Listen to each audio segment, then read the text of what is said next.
taking a step forward, getting the letter from the president that you have the objections and so on.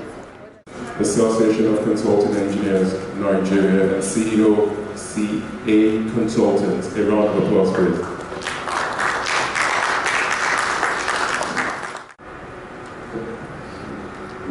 With this occasion of the Acan 2019 Symposium and Business Forum, we give a presentation on one of the burning topics that will impact our industry. So with that, let's get started. Trends. But most executives are unable to name even 3 future trends. Our educational system teaches us how to manage the organization with an emphasis on past performance, and we hold on to outdated methods rather than constantly reviewing strategy. And as such, many of our professionals have never been properly exposed to the use of information for future trends in making a winning strategy. Now, future trends will most likely be affected from one of these 5 categories: the society, technology, economics, ecology, and politics. While this may appear unconnected to your strategy, most major opportunities and threats come from the periphery of these 5 categories. You look out for potential threats. Threats are the major reasons why you should keep an eye on the future. Sometimes you might even get your stakeholders turning hostile. But once a potential threat is revealed, you can watch it like a hawk and make countermeasures when necessary. Now, let me tell you this little story about myself and my awareness or connection with technology. Sometime in 1987, when I was working for Stafeva Nigeria, our company at that time was appointed mechanical engineers on Mobile Oil head office building at Morocco. At that time, we had, in the mechanical section, we had 7 employees. 4 of them are engineers, including myself, and the other 3 are manual car crafters.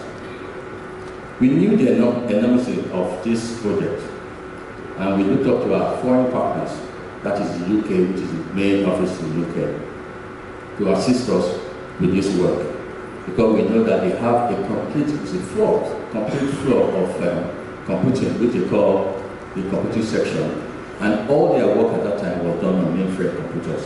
So we had this confidence that yes, with Mobile Oil, we could do it. However, during that period, the political situation in this country was somehow affected. There was uncertainty and so forth.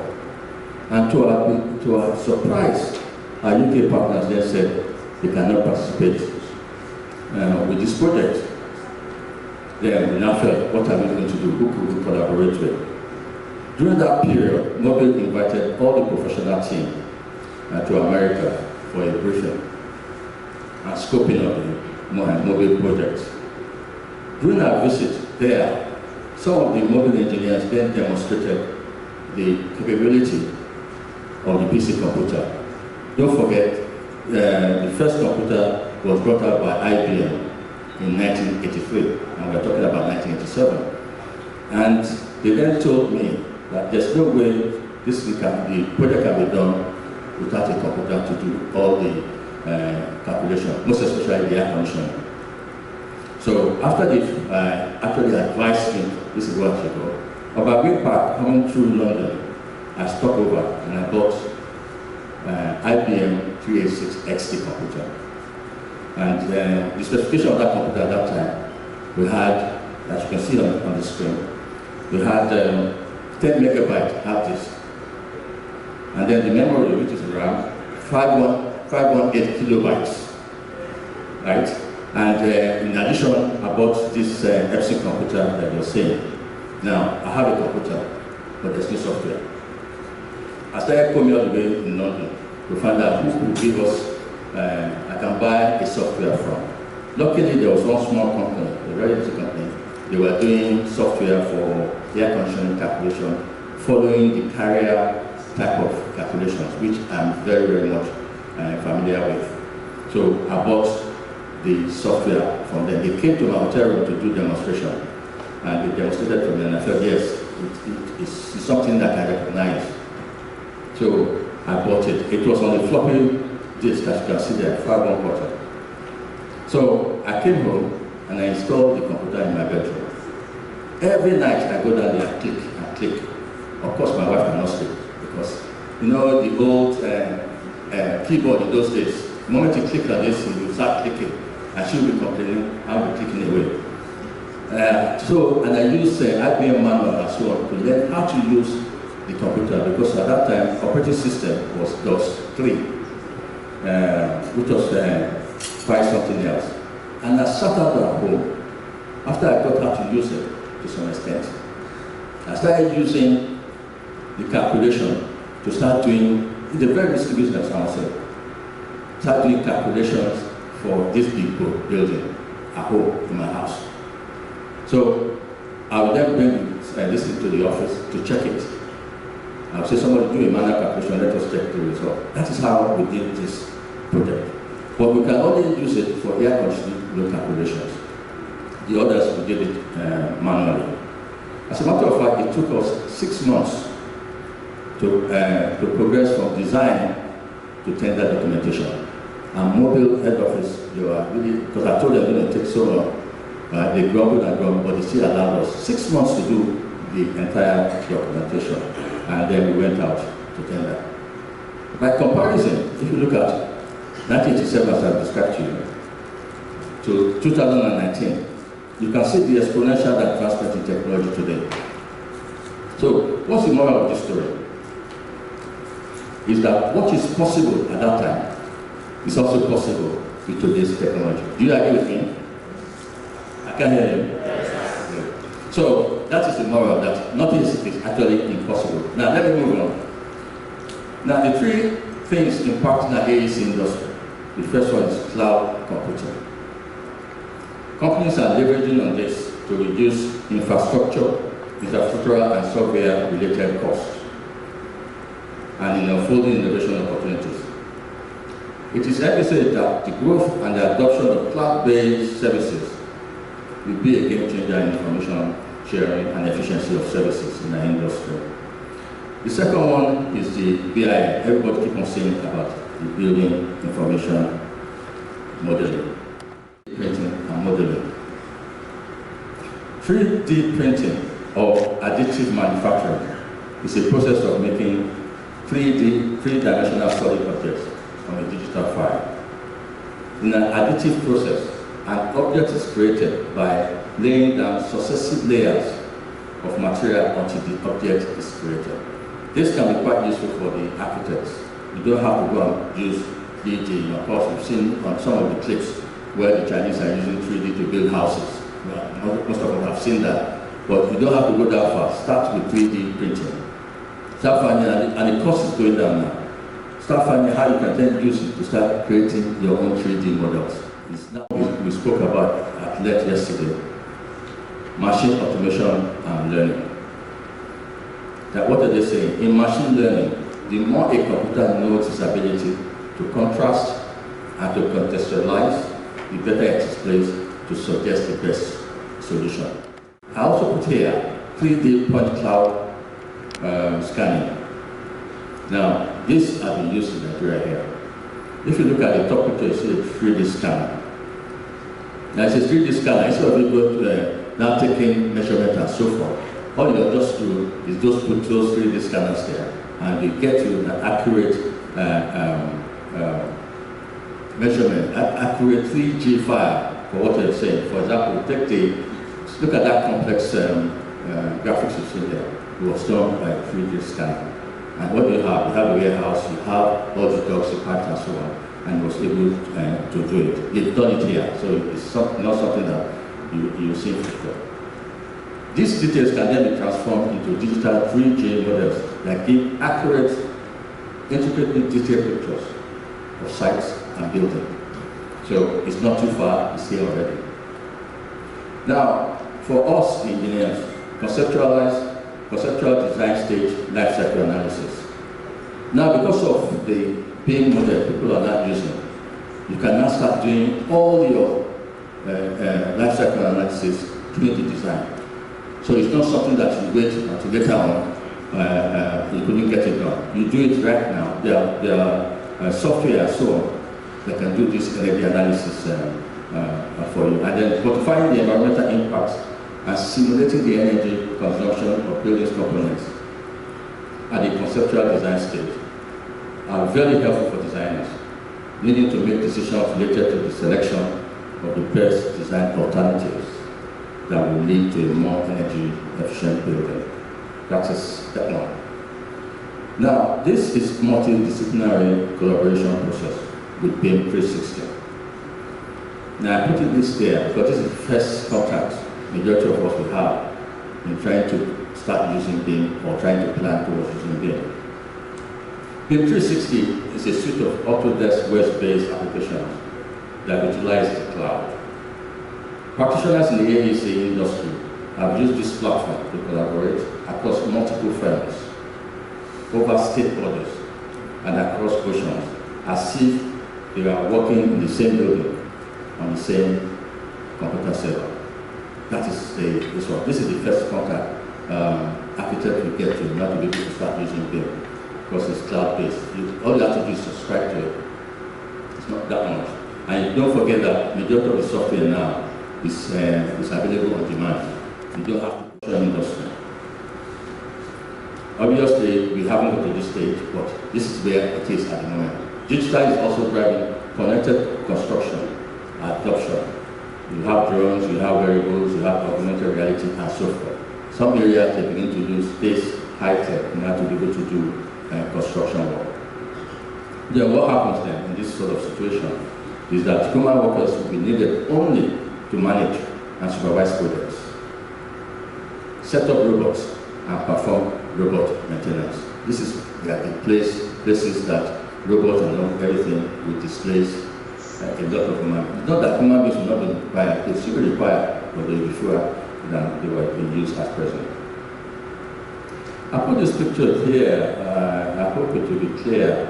It's Bentley software. Bentley software is showing us that no matter what you're doing, whether it is campuses, whether it's airports, whether it's utility building, it's not very clear, but I'll be explaining it. Whether it's railway and transit, if it's buildings, stadiums, nuclear facilities, I think nuclear facilities there, or if it's processing, even it got as far as doing rigs and then cranes. So what am I trying to show here is that software has been developed for everything that requires infrastructure and urban development, because all of us here are more involved with urban development.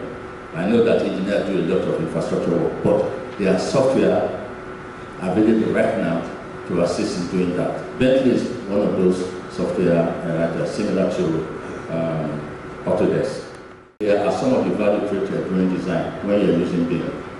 Don't forget, BIM is a 3D model where everybody's collaborating on and adding information right on the same cloud. Yeah, so obviously you have improved communication with stakeholders. That is number one. Sometimes also improve quality, more detailed studies, better coordination between disciplines, mitigating of risk. Last one, easier the work and change orders. All this that we do, that we bring out, somebody do it and then bring it back, is going to be done on one single model. And maintenance, better application of O&M in the design and construction. Now, this next one is what we call a wedge, and they call it maturity wedge. Now, let me try and explain it. The maturity wedge, if you look at the first portion here, it's how BIM level explained, level 0, CAD. Just like the 2D CAD drawing we've been doing here, which is the product is paperwork and so forth. We've gone beyond that level. Now, at the moment now in Nigeria, I think we're in level 1. What do you call maturity level? Why is it level 1? We have a mixture of 2D CAD drawings and also people doing 3D models. So if an architect gives you a 3D model now, you tell the architect, please give me DWG drawings. He'll give you DWG drawing. What is that drawing? It's 2D. So in that one, you are not coordinating at all. All you're doing is looking at it, there's no means of any coordination. So this level 1 comprises a mixture of 3D and 2D for concept work, and 2D for drafting of statutory approval documentations and production information. That is how we're working at. So this is when we look at being sort of a maturity level, we are level 1. Now, the level 2 is when you start finding out collaboration start coming in. Level 2 is distinguished by collaboration working and requires an information exchange process which is specific to that project and coordinated between various systems and project participants. As a matter of fact, of course, it is cloud-based. That is this level 2 maturity level.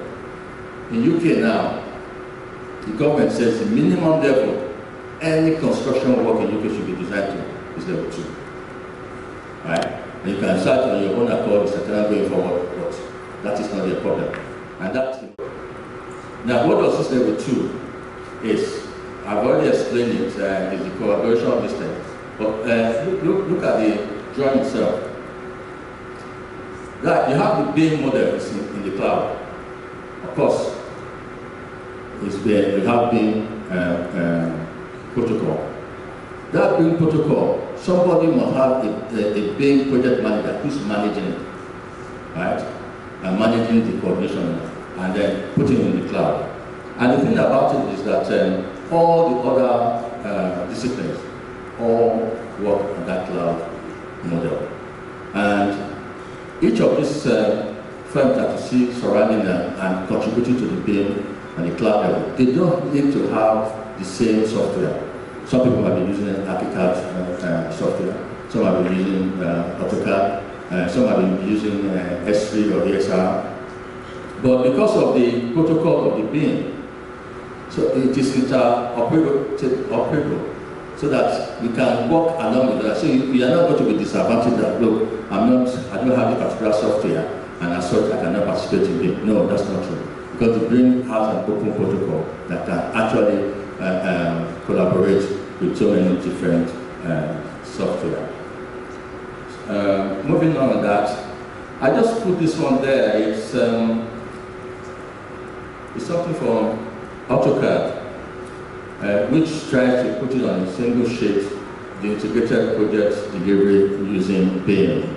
And of course, you can see that on their website somewhere, where it starts from the beginning, the conceptualization, and then go to design, implementation, documentation, construction, and then owner operate the code. Now, this one, obviously, for us to be able to do this, I think can assist us in doing that is that the millennials, as they are coming out of university, you have the energy. They can stay on one thing until it is given because we are going to give them a tool. They like playing with the computers. It's in front of them. And obviously, you know, all these two aesthetics that we on our age have gone through our profession. They can stand at home. Right? They're always in a hurry. But if you put computer in front of them and I say, these are the tasks I want you to achieve, I bet you they can do it. So this BIM technology we're talking about now is not for being the older one that is here. The older one that is here rely on experience that they've gathered over the years. That they can tell whoever is operating or designing using this model that this is how this should go or it should go. So they will leverage on us and leverage on them. So to start off with BIM, you need to start getting those, just coming out from university. I've heard a lot of complaints and people say, oh, you don't know anything, they can't do this, it's a lie. They do know, but they have never been tested. They have never been given a target to work to. They have never given them the right tools to work. You have to go somewhere and you expect you're going to get the best of the best. No, you can't. They need the environment too. And they need a computer that works. So in Nigeria, for us to go towards this thing, we have to anchor it on these young people coming out from universities. Adoption of them. I put there that Acan should challenge their members to have the courage to transform themselves. That they can sit down, whether in South Africa and UK, and they are using all the other augmented realities and software and everything to pinpoint where your plot is and all the details and your geography and everything they have it. And a lot of our clients too are not doing it. Now what do our clients say? Oh, they will do it abroad. Our Nigerian engineers and architects will do the supervision, and everybody will be happy he's got a job. No, you haven't got a job.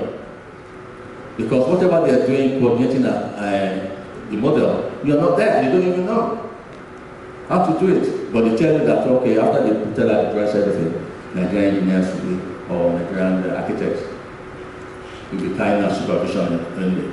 So what are we doing? They are driving us out of the scene. We've driven them out before, but they are coming back. And the only way we can then remember is for us here to start doing something. And my last program is a challenge to Acan, is to set up and run a BIM training center and offer courses to practicing professionals in the AEC industry, stakeholders, students, and others who want to make a career as being experts. Thank you.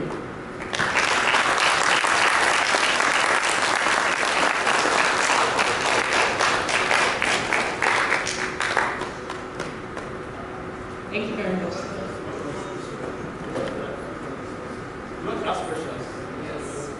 We no longer think about BIM as some curiosity that's far, far away and maybe will never affect us.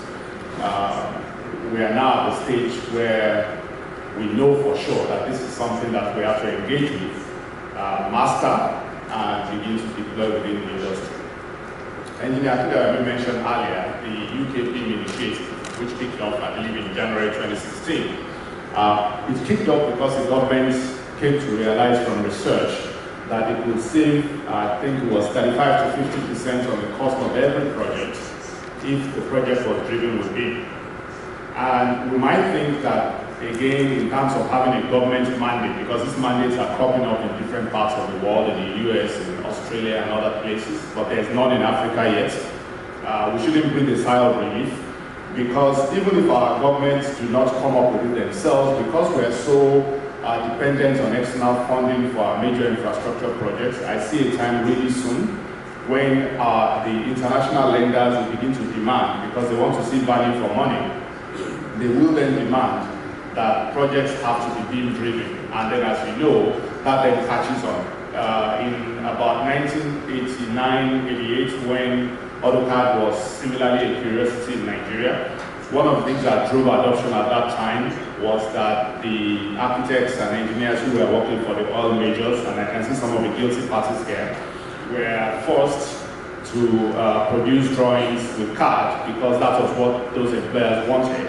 And then it then drove down the system because other people who wanted to benefit similarly had to adopt CAD. But then, once people began to do that, they then saw the intrinsic advantage of those, of the technology itself. On a much higher scale of complexity, it's the same thing with BIM. Those who want to be ahead will have to adopt it. It's not rocket science, it's essentially what you already do now, but codified and automated in order to ensure that the conclusions that we reach and the outputs that we get are consistent across the board. Thank you. Shall we have conclusions? Yes. Good morning, ladies and gentlemen. Let me thank the President and executive members of ACA Nigeria for inviting me to this Symposium and Business Forum. I'm highly honored. Collaboration is the key to the success of any project. Traditionally, you start this collaboration exercise during the design stage. between the architects and engineers, bringing the quality of yours. And at the construction stage, you have to have very strong collaboration for smooth information flow and for smooth execution of the construction works. Now, what happened at the traditional level, BIM is now making it a seamless arrangement. Information, procurement, documentation faster and easier. The end product of all of this is that you are operating at a much faster pace, both in terms of design, production, and construction activities. And at the end of it all, you are giving value for money to the client. You are able to design, produce the budget, the documentation within time, construct the budget, and when it comes to the life cycle of the project at the state of operation and maintenance, you also have the ease of executing your operation and maintenance. So overall, we find out that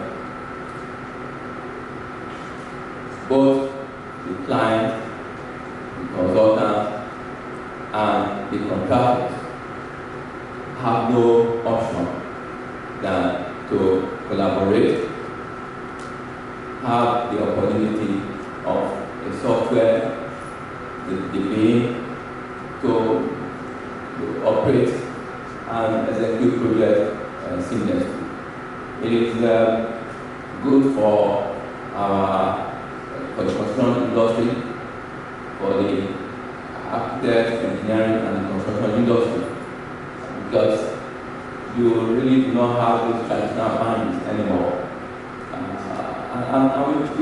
which is very advantageous. That is, at the moment, the traditional system tends to put a lot of inhibitions, and professionals tend to operate within their own discipline. But I think BIM has eliminated all of that now. We have no choice but to now collaborate at a very higher level. Now, let me quickly say this to ACA Nigeria. It's good that you are starting at the level of consultants and at the level of other members of the profession. But it is important that when you look at the volume of construction activities, particularly in the area of housing and infrastructure, it is the ministries, our ministries, that we have this bulk of activities, that we have this high-level construction and capital funds inflow.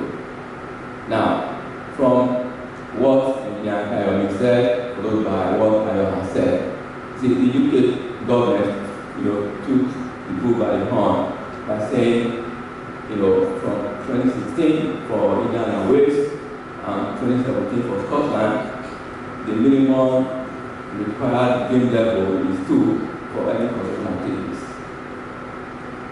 So, taking a view from that, the ACA Nigeria must target the ministries where there is this adversarial tendencies, where there is no form of collaboration. Let me just put it like this, particularly among the professionals. We need to devise a means right now where we have to penetrate these ministries and get them to think at the level of BIM. It is by so doing that we can really get the full result of what the good job that we are doing right now. Thank you very much. Before we go to the next speaker. I think my first comment on targeting the ministries is that we first of all need to target ourselves, because even amongst ourselves as fans of architects and engineers, we are not all operating the same way. We've had instances where you have fellow consultants I don't work with, they are still asking me for AutoCAD files and national pattern or something, and we have issues with them. And sometimes you don't have a choice of choosing all your consultants who you think are all operating at the same level, because the client has also an input into it. So what we should be doing as Acan is first of all to target ourselves, our members, and see how we can all operate at level 2. I think most of us are and engage the services of the evangelist of big gear. He's been marketing this thing for years, and I don't know how successful it's been with friends, but we have to look at that. This city, can we have?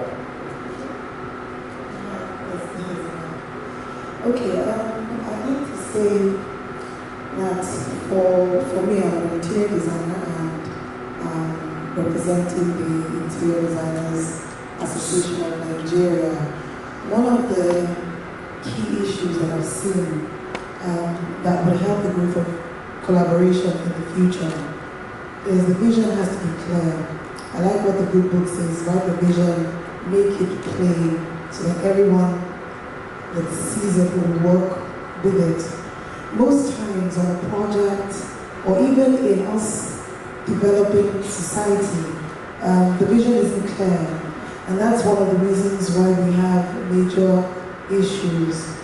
Then I always laugh when people say we have issues with communications.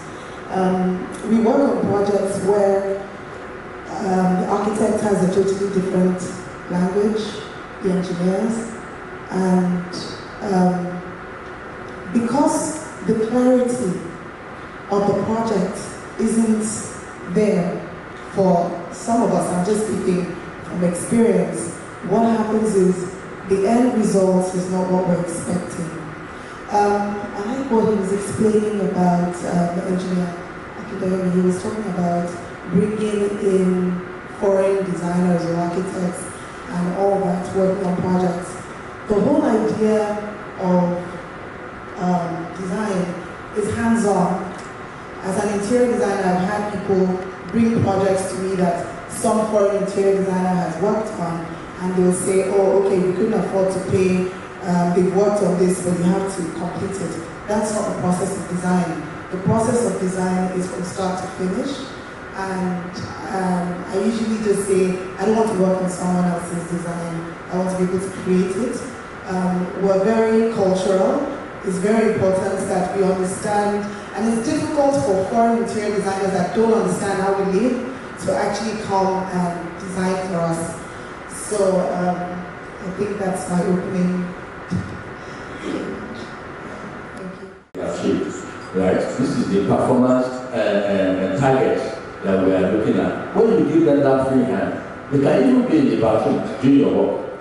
Because that's the sort of way they do. They can be on the beach, still doing your work, because they don't have any boundaries regarding work. But they have, once you challenge them, most of the time that we don't challenge them, we write them off immediately. You need to write some of our people off now. We write them off immediately. No, that's not the problem. Okay? So challenge them and you get something out of them. Thank you. In the very early days when you all first started in Acan, you had the same problem. Unfortunately, I hate to keep jumping on the QS profession. They always seem to be the ones that lag behind. Now, something very important John mentioned a while ago is that the divides between the professions are shifting. In fact, I think they are dissolving. So today, when you buy the software, the licenses many of you have, when you buy them, it actually has all the tools for all the professions in it. And then, how do you deal with others who don't have the tools? What you have to start looking at is how to write your contracts. And sometimes it may not be contract driven, it may actually just be practice, where instead of letting people go off and do their work, since you have the tools that they're supposed to use in-house, persuade them to do some of their work, that you will help them with some of their work. Now, ultimately, that helps the project and helps you because, one, it helps the project because better results are attained. The second thing is that it helps you because you get better control over their outputs, even if you don't actually earn the fees, but at least the image of the entire project in the eyes of the client is much higher because as a team you deliver. That's really what the client is interested in. Then going forward, it begins to be obvious to them also that they either have to catch up because the blurring of those demarcations between architecture, engineering, and cost estimating or cost sciences is a double-edged sword. What it means also is that the formats of your organizations and your business models will change. And the sooner you adopt those changes, the better. So maybe what you want to do is look for a PS firm you can acquire or something. Because we are going back to the early history of the construction industry professions, where you had a master builder who produced everything, rather than having the clear delineations between the professions. Also, for those who want to continue to exist as standalone professionals, I think the description of what you deliver also has to change. So, producing quantities from a project is no longer, it's no longer with software, a specialist activity anymore. Because the BIM model, properly created, has all the quantities within it. And literally, with one click, and I demonstrated this to a group of quantity surveyors who came to me for training, and their response was hard. Because literally with one click, I was able to generate all the quantities on the building. Now, you may say, okay, it has to be organized in a particular way to follow some standard or the other, but truth be told, at the end of the day, it is the information within it that's important. So, what the quantity surveyors or the costing estimators have to rise up to is true value engineering. And value engineering, to be able to do it properly, you have to be able to take quantities frequently and quickly. And that's what the software helps you do. So you can take quantities of various design scenarios very quickly and then use your expertise and knowledge, wisdom as a cost engineer to be able to present and develop alternatives that people can look at. And there are various ways of doing that, so I'll stop for now.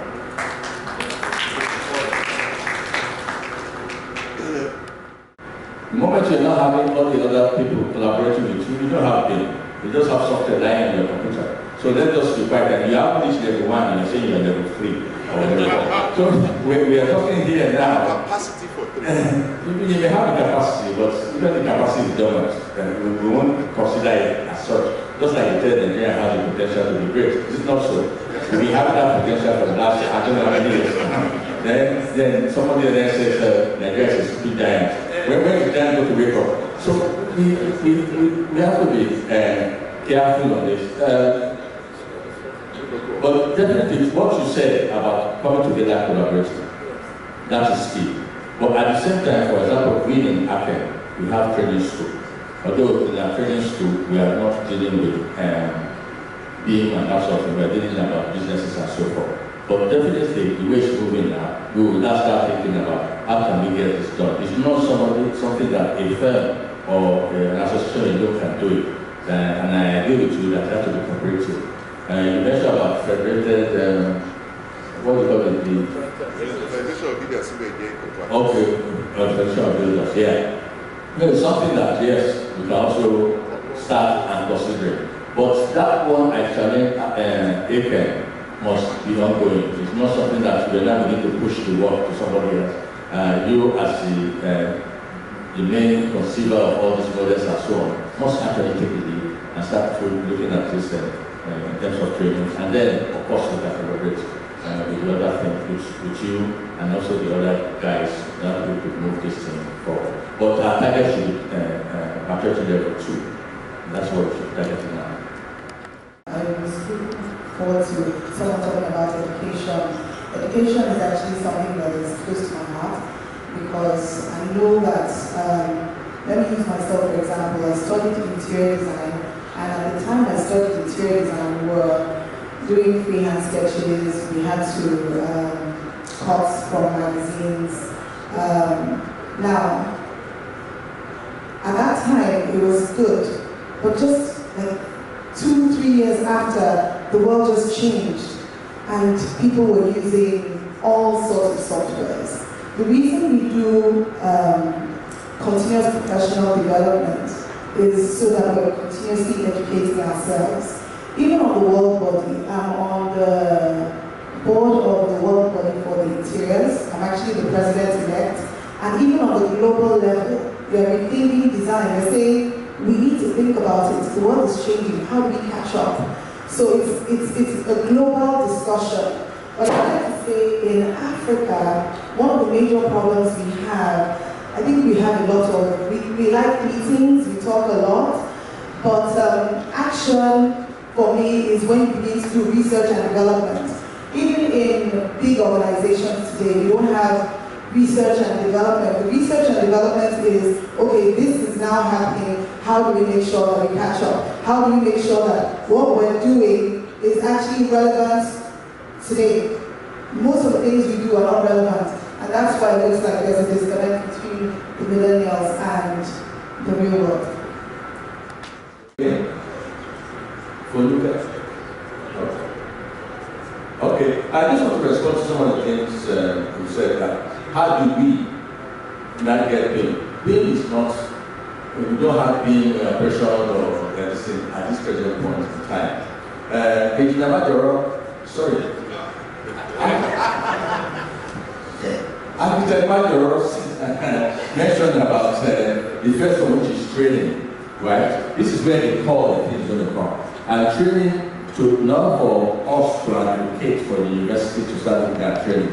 It depends on associations like this to now start making visits to universities, trying to organize or make them aware of the need for this beam and so forth. So that I think before they come out, like we said earlier, they can start getting a bit aware of this. Now, collaboration, like we in Acan, we've been now collaborating with the lawyers. Before that, some of the programs we are doing, we do it with lawyers. And we have a reason. We know that for us to be able to find a way of changing things, we have to make sure that we get lawyers on board. So that by the time we now start getting the ministries and the law and so forth, you have to write in the books. 2015 or so, or 2018, President Mohamed Buhari gave us that presidential order number 5. This has never been used, right? He said, oh, engineers or professionals should lead the game. No, nobody is given any opportunity for the engineers to lead any of this consultancy work. So it becomes a problem. And we are now trying to use it, how we can get it into law. And that's why we are working a lot with lawyers. And the other one, again, we found that government are doing. Government do not have money. So, but they're doing a lot of projects. And how is that possible? You'll be amazed that people are coming from abroad. They'll say, I have $2 billion. They want to invest here. And once they start saying they have $2 billion under the program of PPP, that PPP, public-private partnership, is taking root because government is not putting any of its money in there. Foreigners are coming to invest in this country, and they are dictating the terms. And we now found that we in engineering, now found out that all the engineering they are done abroad. And they have said, look, we are the one bringing money, it's not the government money. But when it comes to supervision, we will engage you to do it. So there's all sorts of loopholes that are going on. But we cannot achieve anything without this collaboration. It's all doable, it's all possible. And then we can now start using it. Looking at education like here, like Academia said, so that we can then move forward. He must have been related to Sonia because he knows how to attack babies. Yeah, so thank you very much. I'm sorry that time. Maybe we can look at about 4. One is that we need to understand and use the millennials more than we're doing now because they are the future. That's the new trend. 2, we need to have some awareness campaign on BIM. A lot of us are still on entry level, not to talk of level 2. And that awareness, we need to have that. 3, we need to have possible a council, an association to look at transformation, collaboration, that is by Acan, the QS and the building industry, and see how we can use this platform to get more awareness and use of the BIM and how to collaborate together. Then, sustainability of firms. How can firms survive? A few months ago, somebody had been to me to discuss about firm sustainability, and we spoke about even tracing the history of architectural firms in Nigeria. Why have they not survived, or which ones have survived from the first generation of legal consultants to today? And thought it's a good idea. I will find out how far. But then, sustainability of firms is a major problem. I think those are like the 4 takeaways I can take from here. I have to thank our guest speaker, our keynote speaker, and Engineer Akidayomi, and the panelists here, the discussants. Thank you very much for all your contributions. And I think the next is a tea break before the next tea. All right, I'll hand you over. Thank you very much.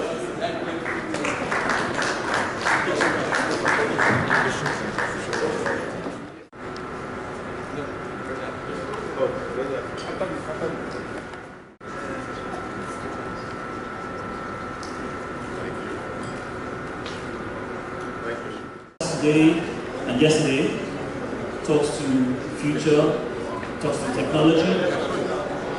We're talking about a lot of technology that's based on the internet, on the virtual system. Virtual systems that we don't control.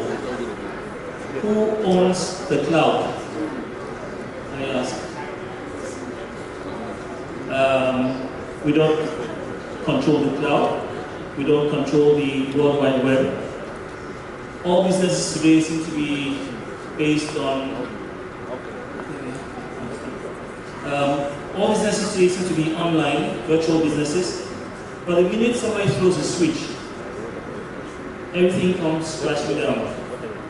No Uber, no Airbnb. So you'll have to forgive me, the system seems to take me quite a bit time to set up. But back to my talk. Beyond the conventional, I subfielded Bohemian Rhapsody. I'll define my subtopic. Bohemian is a person as an artist or writer who lives and acts free of regard for conventional rules and practices. Rhapsody, an instrumental composition with regular in form and suggestive of improvisation. My approach to architecture essentially has been pretty much the Bohemian Rhapsody. I attended the Architectural Associations of Architecture in London at a time when everybody thought architecture was sciences. I was very fortunate to have found an opening, and I was accepted at the AA. I really wish I could set this up. I set this up earlier. Anyway,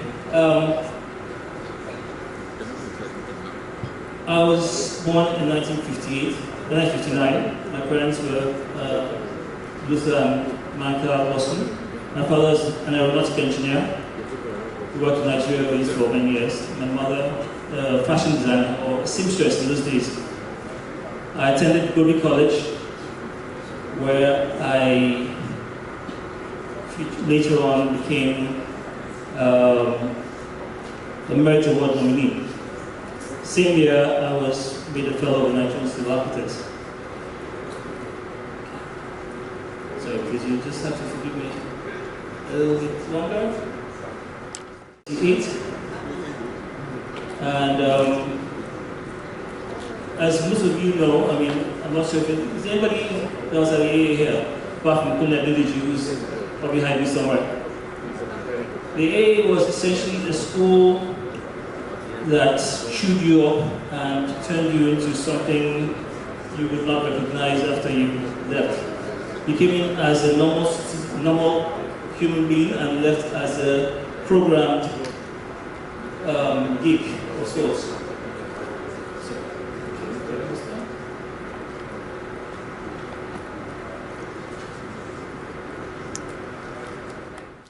My dad and my mom, I described earlier.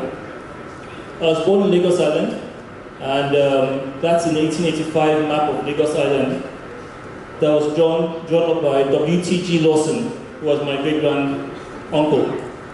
So essentially, we've been involved in design for a while. Once upon a time in Lagos. Come from a background that's partially Togolese, but in Lagos. My mom was from Adokuta.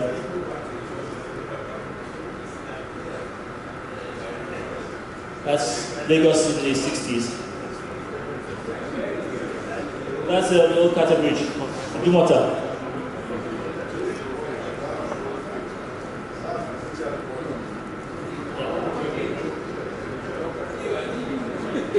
Okay. That's Soldier Dumota. This is that's Soldier Dumota, and that's the old clock tower. Yeah, Cedar Tower. And the soldiers were marched up and down this bridge in the colonial times. And there was actually a rail line, a tram line, that actually ran across the bridge to Ido. Like I said, I attended Igobi College, one of the best schools in Nigeria, and which also boasts the vice president and some famous architects like Rochukwu. Yeah. My set is probably the most well, can we say successful. Teach myself architecture because I was in a creative school, and of course I failed the first year. And second time round, I decided to find my own referencing. I was not English, I was not Western, so I did not need to have Western references or Western rationale for the work I did. So I started looking for symbolism in my own country, my own heritage. So Fela, for me, represented a great reference point in terms of this is a Nigerian icon. This is this is something that's international and shows that we have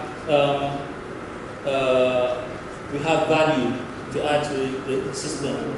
There's African symbolism and African folklore. So I developed a system where I told stories with my work. I told African stories, and everything we designed, anything I designed, had a theme around it that was Afrocentric. I designed an observatory for Greenwich. It was based on ancient mythology, ancient African mythology. And then I attended several units in school. One was the Third World Design Unit, which was my second year. And then third year I went into a high-tech unit, which was taught by Michael Davis, who was one of the architects that worked with Richard Rogers and designed the Millennium Dome. So I was working at two extremes. I wanted to merge high-tech and appropriate technology or Afrocentric technology. Thought that was a way to find this vernacular I was looking for.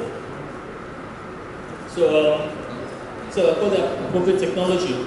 So you had technology and Afrocentricism. So this is essentially somewhere where I hoped I was going. This was designed for the Access Center in Ijabode.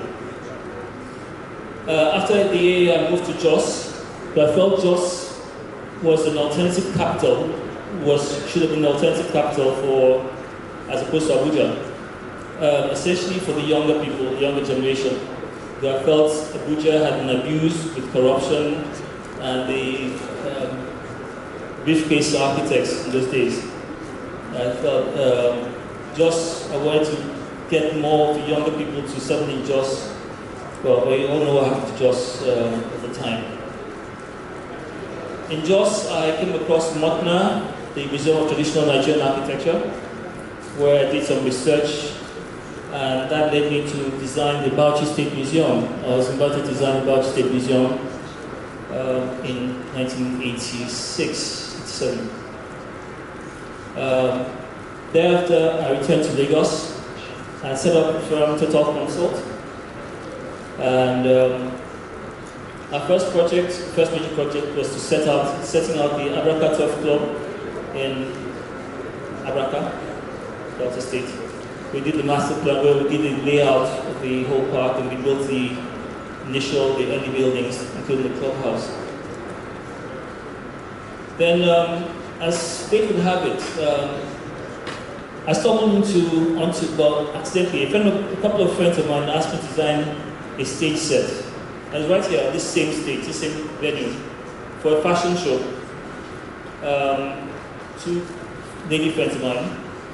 And it was the beginning of a whole different line. It was something different, stage set for a fashion show. We introduced lighting, introduced membrane design, fabrics, backlit fabrics and stuff like that. So from 1991 to about 2000, we grew to become the leading company in stage sets design and created a lot of employment. We employed about 60 people at a time, including carpenters, electricians, architects, engineers, welders. And at the point, our turnover was 200 million odd. We did lots of events, including the AMA Awards, which we did for about 10 years. What I'm saying here is that you can create a niche for yourself. Find opportunities that arise, you grab them. We also did a lot of merchandising things. I remember there's a 6-meter Pringles cans that I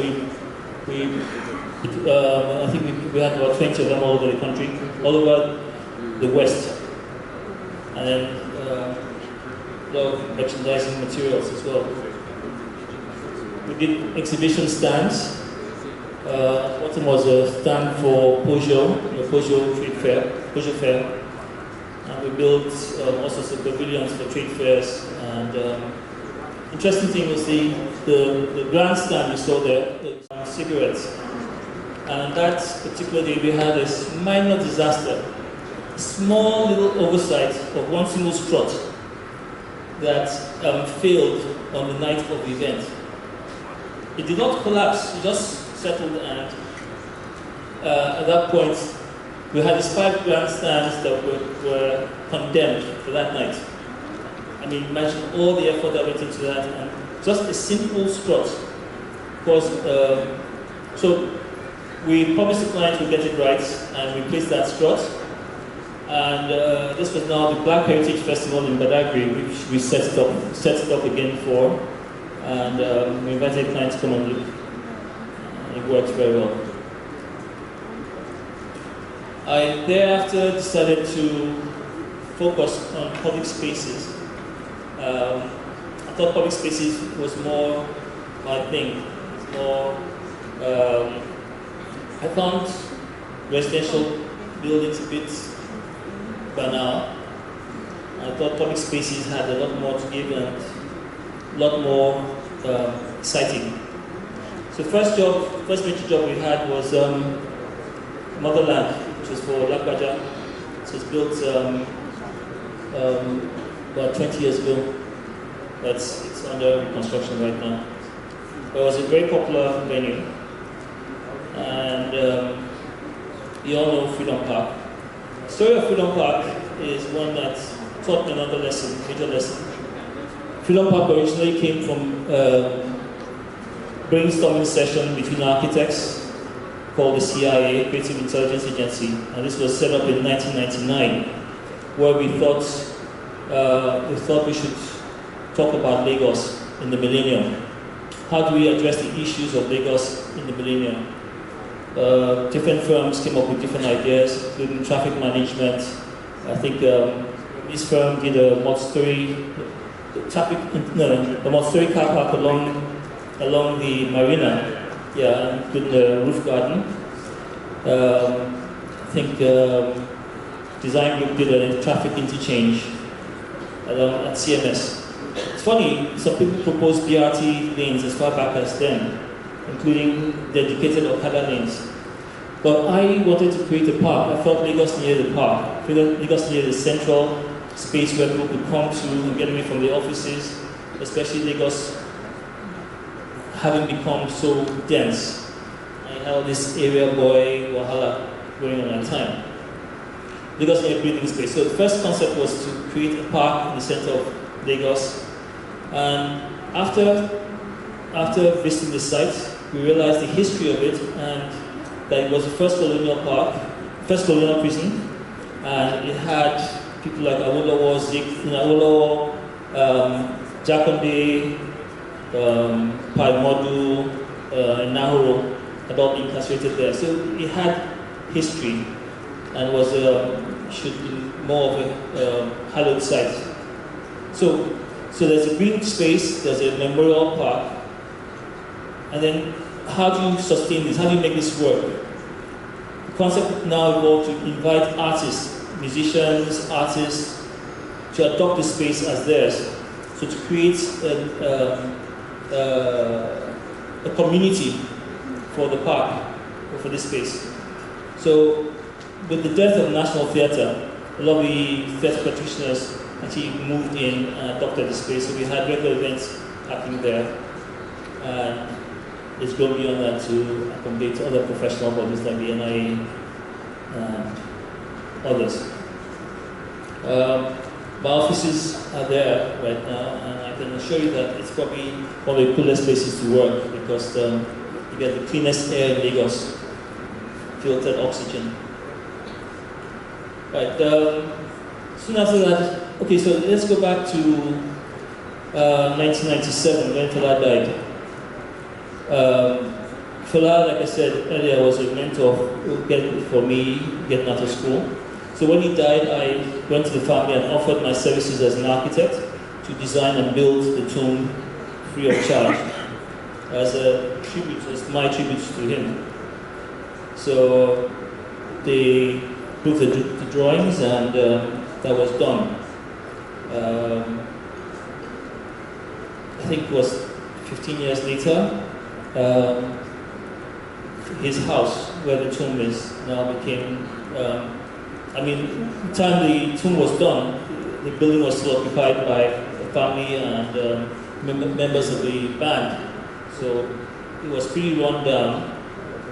Eventually the family agreed that they would convert the house into a museum. And I proposed, made designs, and those also were approved. It has grown since to accommodate extensions and lots of activity has grown up around it. It's successful in itself. Other projects include the youth center, where this is a containerized building. It comprises nine containers, which is a concept building. This is Heroes Park at Edo-Ekiti. The idea was to design a space around the the tomb of the former deputy governor who died in office. She was called Moremi Ekiti. I forget her name right now, but she was buried on site in this vast empty site. And at the time when Governor Fahimi was in office first time around, he was invited in to come up with a concept to design the Heroes Park, which would incorporate a memorial to heroes and also a space where a public space where people could interact. So there's this line that divided life and death, and which was a history passage. So it's a major, large tunnel that cut through the site in half, that links from the Fajri Park area through towards the Central Bank Road. And that became like a history path. On the right-hand side there would be a public piazza and an amphitheater. On the left-hand side you had, well, it wouldn't be so much tombs, but I think the idea was to bury something symbolic. But nobody's going to give up their family, so they got bury my father in that space when you have family vaults and everything. So they also have something symbolic, maybe a piece of clothing, piece of hair, or some artifact from whoever it was that died that we buried there. So that became like a symbolic space for people of Ikiti. Also was invited to look at the cultural center in Oshobo. This was a design we did the first year of Benny Arebeshola's era. This was technically liked, but what he said was that, they had other plans for the site after we had been shown the site originally. But soon after that, Heroes Park was built on a different, Freedom Park. Freedom Park in Oshobo was built, like with funding for this project 22, Freedom Park. Currently, we're working on the Chimeje Museum for the Obi of Onitsha, who, building is essentially a roofing level. You see the construction at the bottom. It's facing some funding problem right now, but when it's done, it will probably be the single largest privately owned museum in the country. Other projects we've done include the Tourist Center in Abia State for 92 hours. And there's a proposal we're doing for Eagle Club Sule. The Bruce Onobraikoya Foundation in Delta State, Akbarauto, which essentially is an artist retreat. So every year they have two workshops where artists and residents. So this is just one part of the project. This is where the studios are. There's the other part where you have the residencies. So these are the projects that we're working on. The final project we're working on currently right now is the Alaya House, which is a competition brief, which is still, we're waiting for a decision on this. But this is our take on the restoration of the Alaya House, which is on Tinubu Square. So, I mentioned earlier on that I think technology is as good as it serves a purpose. But what the purpose is to take employment from young architects. I mean, they talked about how very soon architecture or architects will no longer be needed because technology, you can do everything, just programming your parameters, and instantly you get your ideal or your program, your suitable design for your program, for your input. But where's the creativity? What happens to the whole essence of creativity? And then also what happens to human beings? If nanotechnology and all that the future presents to us now, artificial intelligence and all that, I dread the future. I really dread this future we talk about. So BIM is all well and good. But I don't think, last year I think we celebrated the fact that we could make toothpicks. We were manufacturing toothpicks in Nigeria. Toothpicks. How do we build and maintain this? So I think we need to get our priorities a bit right. And finally, the poem that I have kept for a very long time. This is the words of Curtis Mayfield, which says, "To be invisible with my claim to fame, a man with no name. That way I don't have to feel the pain, indispensable. Just a plain old human being today don't mean a thing in a world that's so mean, in a world that seems not for me. So privately, I will be invisible." Thank you very much.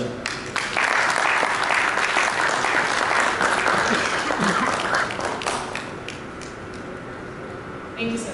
Can we ask a please wait for the panel discussion? We're in the class of interior designers, we're in the class of artists. Essentially, we're in the class of even engineers who have never studied architecture. And the only advantage you have is probably having a few lectures off and allow you to complete the program faster. So my main point in the direction where the young people today should go about creating exceptional and non-conventional architecture is to look at inclusivity in terms of the scope of how we should build our frames to make non-conventional good architecture. And in that light, I was reading an article the other day about new firms who promote sustainability. And it goes back to what I said about my grant program. You have the leading firms hiring non-conventional architects. They hire non-architects practically. They look at industrial designers, they look at business analysts, they look at entrepreneurs, they look at sociologists, they look at people that are non-conventional architects. And this is my take on how we can improve our design work and our way of thinking out of the box. Thank you. I'd like to call on Professor Omole to make a contribution. Economy. That's our selling point. When we have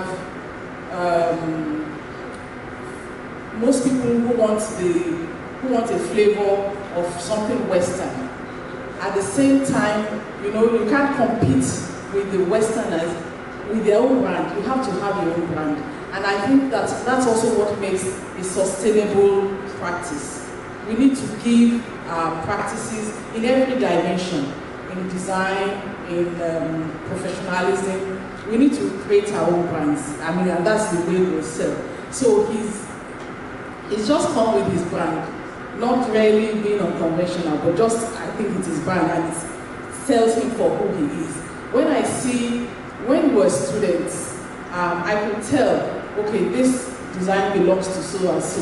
This design belongs to so and so. Because everybody was free and encouraged to develop their own brand.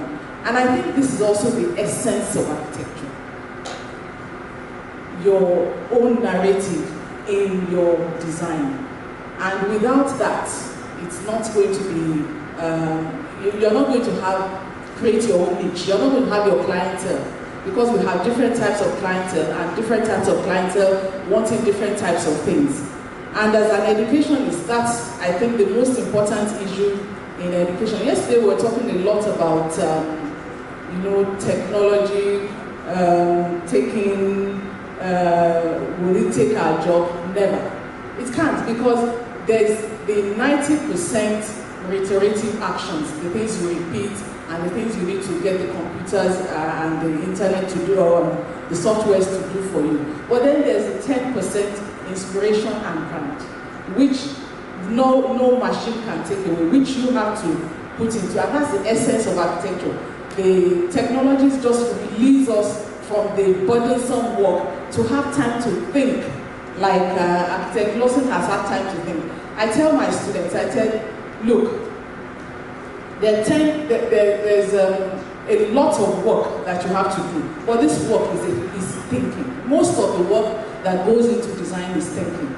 So you need to spend 90% of the time thinking, because you're always going to get somebody to do it for you. I can bet my life. You get people to do it for you. But the thought process and the solutions come a lot by thinking. When I say you have an architectural project, I tell them you have a thinking project. And that is what I think has come out in Architect Lawson's brand. Thank you. Thank you very much. Last but not least, I'll take Mr. Ramsey to make a comment. Being a main contractor or a general contractor, as my company ITB is known to be a non-conventional company in the construction industry. We always think outside the box in our construction methodology. I would like, maybe many of you know us, and who doesn't know, I would like to remind you when everybody was building the traditional concrete slab and columns, we went with precast, or we went with stress precast and post tension, and everybody was on the conventional and multi methods. So now we are doing the composite steel and concrete. When everybody was building formwork, normal walls, we went with climbing frames.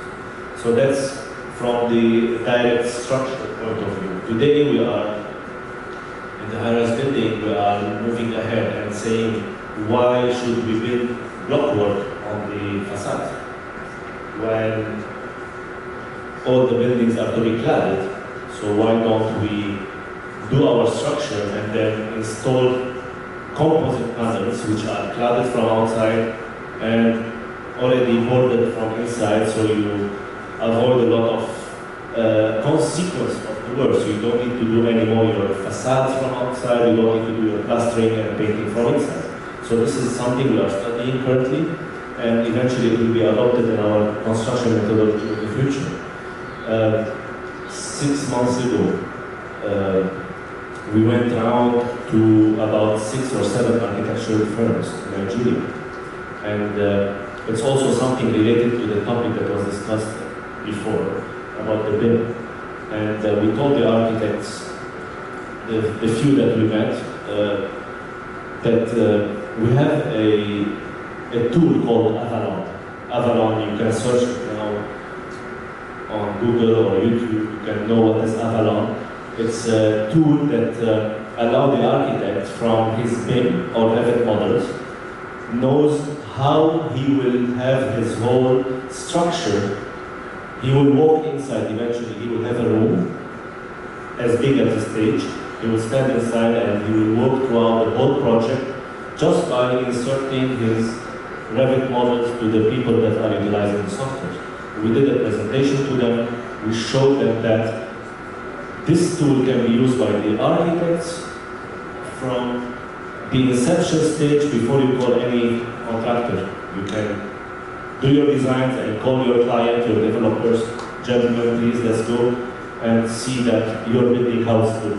The modifications are easy, no need to do physical mock-ups, you save a lot of money, you don't need to wait for the building to be up to know what changes need to be done. So this is not a type of non-conventional way of treating the development pre-inception stage. Finally, I don't want to stay long about this. We are for the non-conventional construction, and we always try to promote it and utilize it in our daily business. Thank you. We understand it as architects, that we are custodians of our culture. That's why when a civilization is gone by, one of the first things that is investigated to understand how the civilization lives their buildings. That more of the time is the one that stays longer than all the other temporal things. So for me, it's something that I think we need to look at vis-a-vis also the WCC report for 2018. That's the World Cities Culture Report, which ranks Nigeria very low in terms of cultural assets. When you have tourists coming to Nigeria, there's very little they can see, both in terms of contemporary architectural culture and architectural heritage. So that opens up a huge avenue for us as architects to constantly come up with new innovative ideas as to how we can define who we are. I'd like architect Adeo to shed some more light on that as well. Thank you. I was going to mentioned that I'm a firm believer in promoting our culture. Incidentally, here, I wanted to ask you how much luck you had in that research. I'm just curious because I seem to understand pretty much what your background was. I don't know if it's. I think in the early days when we were promoting Adobe and thermal walls in the tropics and trying to be developing a culture, promoting our cultural roots. I think the world has moved on since then, and I think we should approach cultural integration in our architecture more in a salient manner. It's not no longer saying I want to build a big stuff, I'm doing a bit of museum. It's no longer building a huge pavilion with thatched roofs. I think the world has moved on a little bit more than that. And we need to look at the salient features of parties and courtyards and the way three major or four major cultures live. The Nok culture is exceptional, also the way set up the cities. So it's more for me on taking the salient points of our culture and moving into the 21st century. Sure. Yeah, just to respond to what Remy just asked about his statement. There's a particular project or two projects I did in school, which resilience to how you address culture or tradition. One was the poor man house, and you had a rich man house. How do you define a poor man? I mean, it's not a curse. You don't remain poor forever, so you don't design a house and say this is where you're going to remain forever. So you build a small house with flat roof or whatever it is. So I put from again a storyline. I took the story of an Igbo family that had left Lagos during the war, and they had land, came back to Lagos. All the land had been taken apart from a small plot that's 8 by 10. So what I tried to establish was that every African or every Nigerian was entitled to a piece of land because we were rooted to land. Then the Igbos have something called the Chi, which is their personal god, which every Igbo man has. I aligned the access or entrance into the house with their hometown. So there's an imaginary axis where aligned to their hometown, and the other end you have the Chi. So you have an axis that is guided by both the ancestral god and your personal god. That became an entrance to the house. Anybody coming to the house became under the influence of your gods. So you're protected. There's still a lot of hostility or anxiety at the time. So that was a key element for me. Safety. You're coming back into an alien environment, then also you have your land.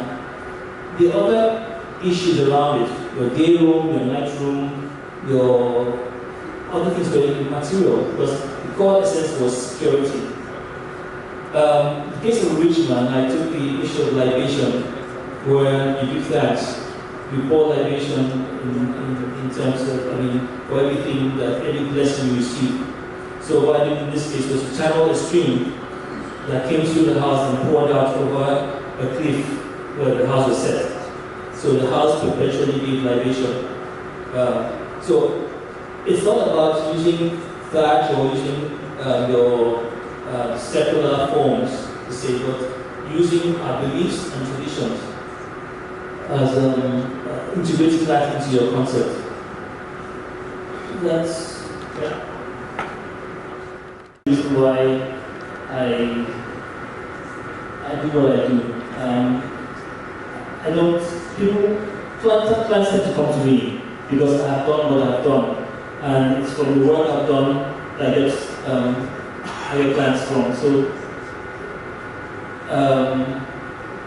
I haven't really had to pitch for work. I know that I'm not hungry. I'm hungry for work, but I like to remain in my comfort zone. Things that, but I lie because I have young architects who I can pass certain jobs to. Jobs are not really my spirit. So what I'd like to really continue my search for this vernacular, and this search for Chocolate, as I put it. Ultimately, again, I'm not there yet. I mean, it's still all experimental. But so choose what you do. If your client, most times the client will tell you, you bring a magazine and say, I want that kind of house. I can't work like that, unfortunately. Sure. Well, you said you have a design flair. Design is working with the tools you have. I mean, if I ask to design something using six blocks or six different objects, that's your parameter. That's what you have to play with. So if you design something that's flight of fancy that you not consider the cost element, I mean, that's a failure of design. So you have to consider who the client is and who's building it, or who's paying for it. And that's always part of the design consideration. So other than that, you're just satisfying your own ego. You know, I mean, that's oftentimes is the architect's problem. You want to do something that's flashy, that's original, that's never been seen before, it's unique or whatever. But we tend to forget that it has to be paid for by somebody. And your best solution is one that gets built. So you have to make sure it meets the client's design, the client's budget, it meets his approval, and your taste as well. So that's the balance you have to strike. To fit your design and the client's requirements. First, ITB, I heard you said somebody who cannot afford ITB, we are affordable, so it's not but there's the new trend in the market today with all the developers is something called value engineering. You hear it everywhere. Everybody will tell you we do value engineering. Well, it's a good word, but it needs more. It's really a good engineering that is done. It's not just removing the tiles, putting a different type of tiles. It's not value engineering. It's going to the core of the design and thinking together with the architects to start with the facade engineers, with the other engineers in civil or MEP, how do we approach your design in a different way, just to meet the client satisfaction, because we know, and you know very well as designers, that always the client wants something here while he has that much money. So you need to bring the two together and to everybody's satisfaction. We have over a couple of months, 3 months, where we put a lot of efforts, everybody puts efforts, and a lot of brainstorming with everybody to get the design that the architect wants and the client wants in an affordable cost. And that is true.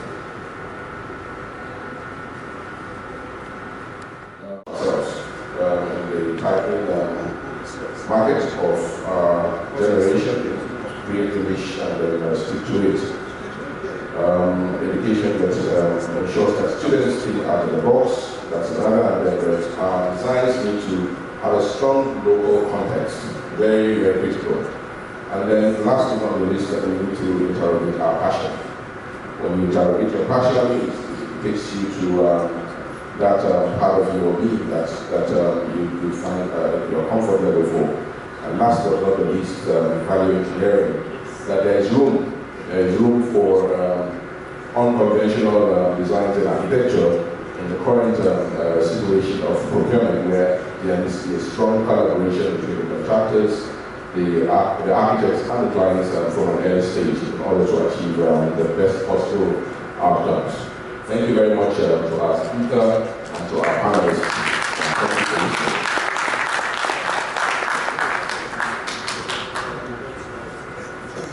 Our partners ensure that this program takes place, we won't be here. So we just want to take this time with our president, the president of the Association of Consulting Architects here, to please appreciate our sponsors who have helped us to ensure that this program works. It's the main one. We know we do have our shortcomings. We're going to learn from it, but we believe it's going to be an annual thing. And by the time we're coming back next year, we're going to see a lot of differences that will have made it much better than what we have today. Please bear with us, and the timing has been very tough, and we know we have dragged a little bit because people are not coming early as we expected. So we hope to improve on that, and we still have a lot of programs behind afterwards, like Benga said, we have the Meet to Architects that's going to happen, and we have a presentation by Deluxe, CAPL, Dory, and Treaty, and Harvard. So which will take this now all, and then we will have the other lecture that is going to happen with looking at future trends in the AEC industry, as well as the workshops for the students run program, which is going to be run by Architect Please, so I'll please welcome our platinum sponsor for today, or for this program, Plascom. We have a representative of Plascom here, please, our platinum sponsor. Please come and accept this plate.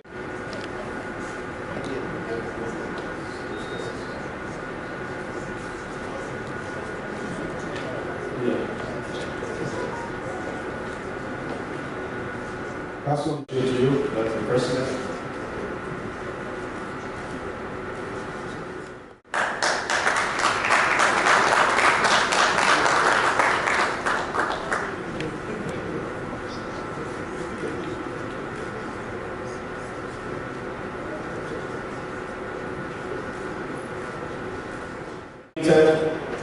Please, representative of Maeda Limited.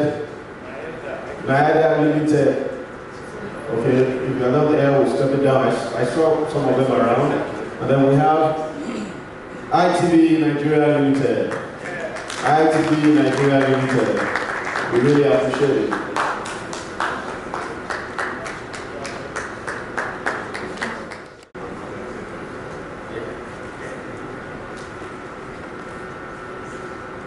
Thank you very much. The next.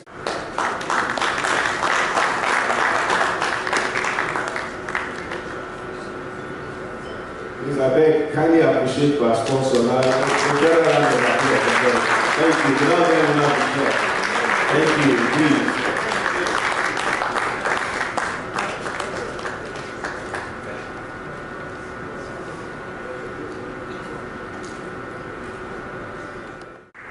Thank you,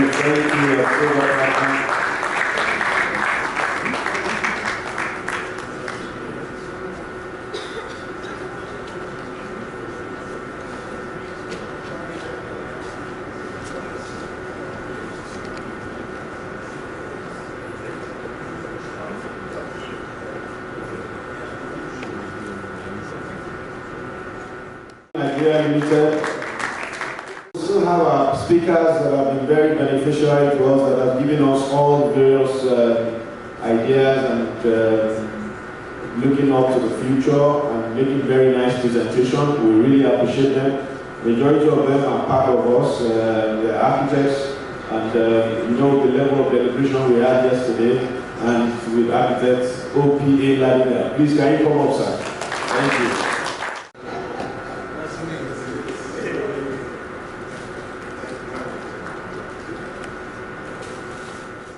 Here as well for a very good speakers today. You're conventional leaders, but you enjoy the lecture. We really appreciate you.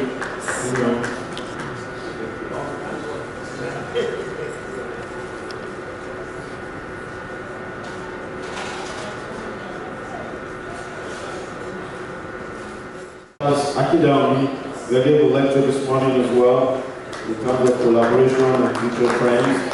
I know he has left, but can I ask the Secretary of the Association, Architect Acan Fuja, to please collect on his behalf.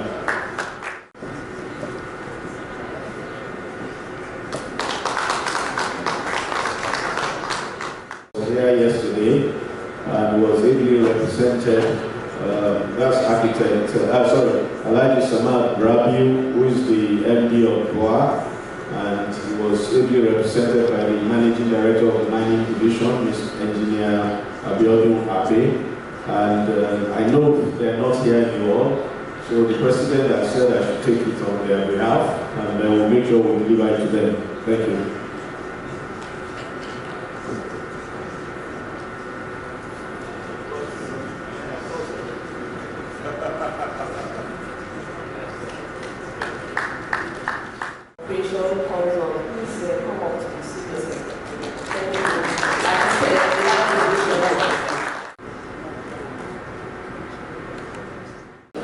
Okay, ladies and gentlemen, we can proceed on the tea break. This outlines the table layouts and to the seminars for this afternoon. We are going to go straight away. I think we have 3 or 4 presentations this afternoon. And the first one is going to be from Dulux or CAPL. Bola Oluwafemi will be presenting Dulux. Thank you. I think I can just continue before USC, a subsidiary of we are a subsidiary of USC and also a technical licensee of Acan, and that's the world's largest paint producer. It's a leading authority in decorative paint segment. Of course, we have stood at the forefront of innovation and quality over the years. CAP PLC, we pioneered the color center concept, and that's in about, that was 2004, which is the in-store tinting technology. And of course, this had actually brought about a revolution in paint business in Nigeria. Yes, we have a very rich brand heritage. We also pride ourselves to have mastery in colors, and that is why we have moved away from the fact that you can actually be restricted to the use of very few colors. Now, with over 12,000 colors, you have your choices to make. Of course, the product gives wide spreading rates, superior hiding power. I'm sure a lot of us, maybe I should ask, how many of us have used this product before? Dulux. I'm sure almost everyone here. Thank you. So I think you can testify to what I'm saying, actually. Of course, because we are also environmental conscious company, we are certified with ISO certification. Then innovation, it's actually our first priority as a company. And as I go on in the presentation, you get to know the areas of development that we have engaged in. We are the color experts, like I said earlier. We have about 25 color centers pan Nigeria, where you can actually walk into with the help of the color consultants to assist in the choice of your colors. We have free color advice. We have the on-site, the off-site technical support. Whenever we have any issues at any of our sites, we are always willing to deal with each of the issues that could arise. We have the weather shield, we have the eye gloss, we have the eco mat. And these products, as they are tagged here, we have the ones that are basically for interior, we have the ones that are also for both the interior and the exterior, and and we have the ones for just exterior alone, just as you can see them there. And this seals off water and does not allow it to sink into the wall. Therefore, the dam shield, a lot of issues because we are actually in the tropics and we have issues with water. We even have areas and locations where we have buildings embedded even inside water. You need to see maybe blistering in some meters, in some meters from the ground floor. So you find out that with this product, the dam shield, you can actually have all those problems solved once and for all. So once this is applied, you also allow it to dry, then you put the top coat of your choice, and you are fine with dampness. There wouldn't be any dampness on that. Once you have an example of a wall like this, all you need to do is just to scrape off the coatings, allow it to dry, then apply the damp shield. Also allow it to dry, then you can now put your top coat, and you're sure that your wall remains intact. Omo, that everybody know Omo was doing a new Dulux too in those days. So I know you've had a lot of competition in the market now. So, and I think you are trying to gear up to it, and it's very, very, very, very important because the brand is a very strong brand. So I think it's the matter of you trying to make sure that you are meeting up with the customers' requirements, and you need a lot of engagement because over the years you find that architects do specify, even in the bill of quantities, it is written Dulux, and then there's or approved equal. So fortunately, that approved equal has led to so many other paints industry, and I think, you know, fortunately, yes, fortunately, yeah. Fortunately for us. Fortunately for us. Yes. Now we have a choice.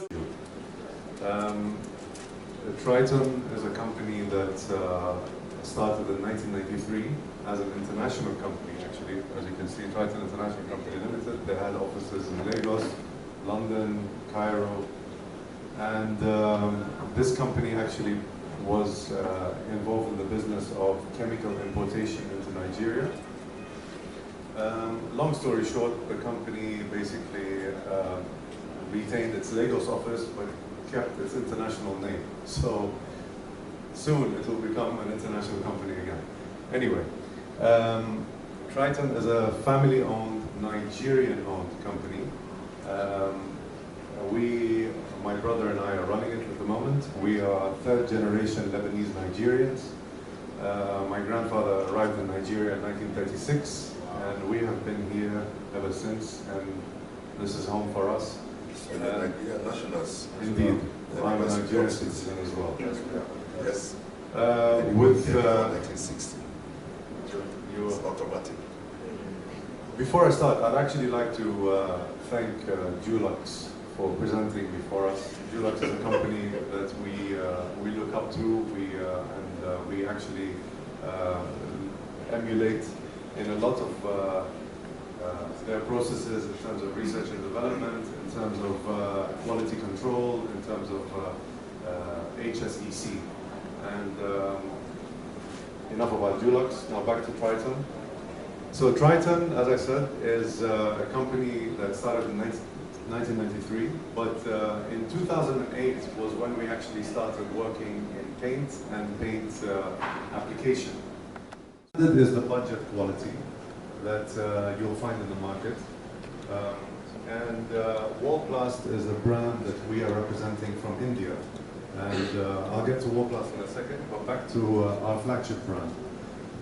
This building that we're actually in has traces of Triton paints in it, especially the main hall and the external of the main hall that was painted in 2009. Many other landmarks, such as the 4-point Sheraton, the internal walls of the 4-point Sheraton, I might add, not the external. The external had a problem. Yes, the external had a problem. In fact, we bidded for the external at the time, but we lost to another company, which I won't mention. Yeah, I know, it's from South Africa and it messed up. Well, in defense of the South Africans, there was a little bit of politics involved, so I won't get into that. But we were involved in the internal, and in fact, we are still supplying them with our high-quality paints till date. Okay. We're also involved with the Radisson Blue. We're involved with many other hotels across the country. We're involved with industrial firms, with epoxy flooring. We're another Denmark that we're involved with. And, I'm sure you are getting into bank, and this is what I was saying about solutions, because paint has left the level of painting. Paint has to be a solution. That is what you have brought to the table, which is important. I want to ask a question, which you probably have to answer me. You know, in Nigeria of today, we have come to use POP screed, unfortunately, for bad plastering work. Invariably, it's not just for them to scrape. Most of the time, the poor contractors that are not doing a good job are using it to make up their plastering work to look smooth. So I wanted to ask your wall plast. Does it work in that way, apart from the benefits of what you've given us? Because I really like to know. But thank you for being part of us. We really appreciate it, and we look forward to you coming back. Thank you very much. Coas putty, it is actually made to straighten your wavy walls. So obviously you need a good applicator, but it's the same applicator that will apply the POP that can apply this product. All you have to do is mix it to work. And in fact, wall plast is easier to apply than the normal POP, because with the normal POP, you wouldn't have the, it's not always that you can match the same formula of POP to paint to white glue. With this, it just asks you to provide 30% of water into the mix, and that's it. So once you start wrong, it's not very easy to fix the mistake. That's with the wall plast. Thank you. It's an honor to be standing before you this evening to share a little bit of what we know about glass. Yesterday I introduced our company. We're AGC Glass. We're a global leader in glass manufacturing. Alright, so today we'll be looking at glass, its evolution, the current trends, and how best to select your glass. And I would breeze through this presentation because it's about 90 slides, but we'll do our best to cover as much as possible. So really, from the base product, which is normal glass, like we all know it, we can have this end product. But it all starts with that one piece of glass. And from time immemorial, glass has always been used as a medium of communication. And it performs some very basic functions.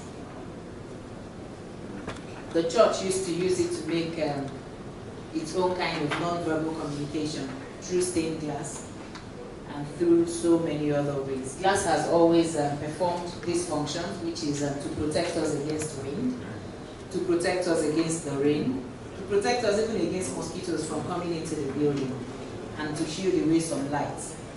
But today, glass has moved beyond those basic functions. Glass is now being used to do more. It's being used to achieve more. And some of those things we would look at now.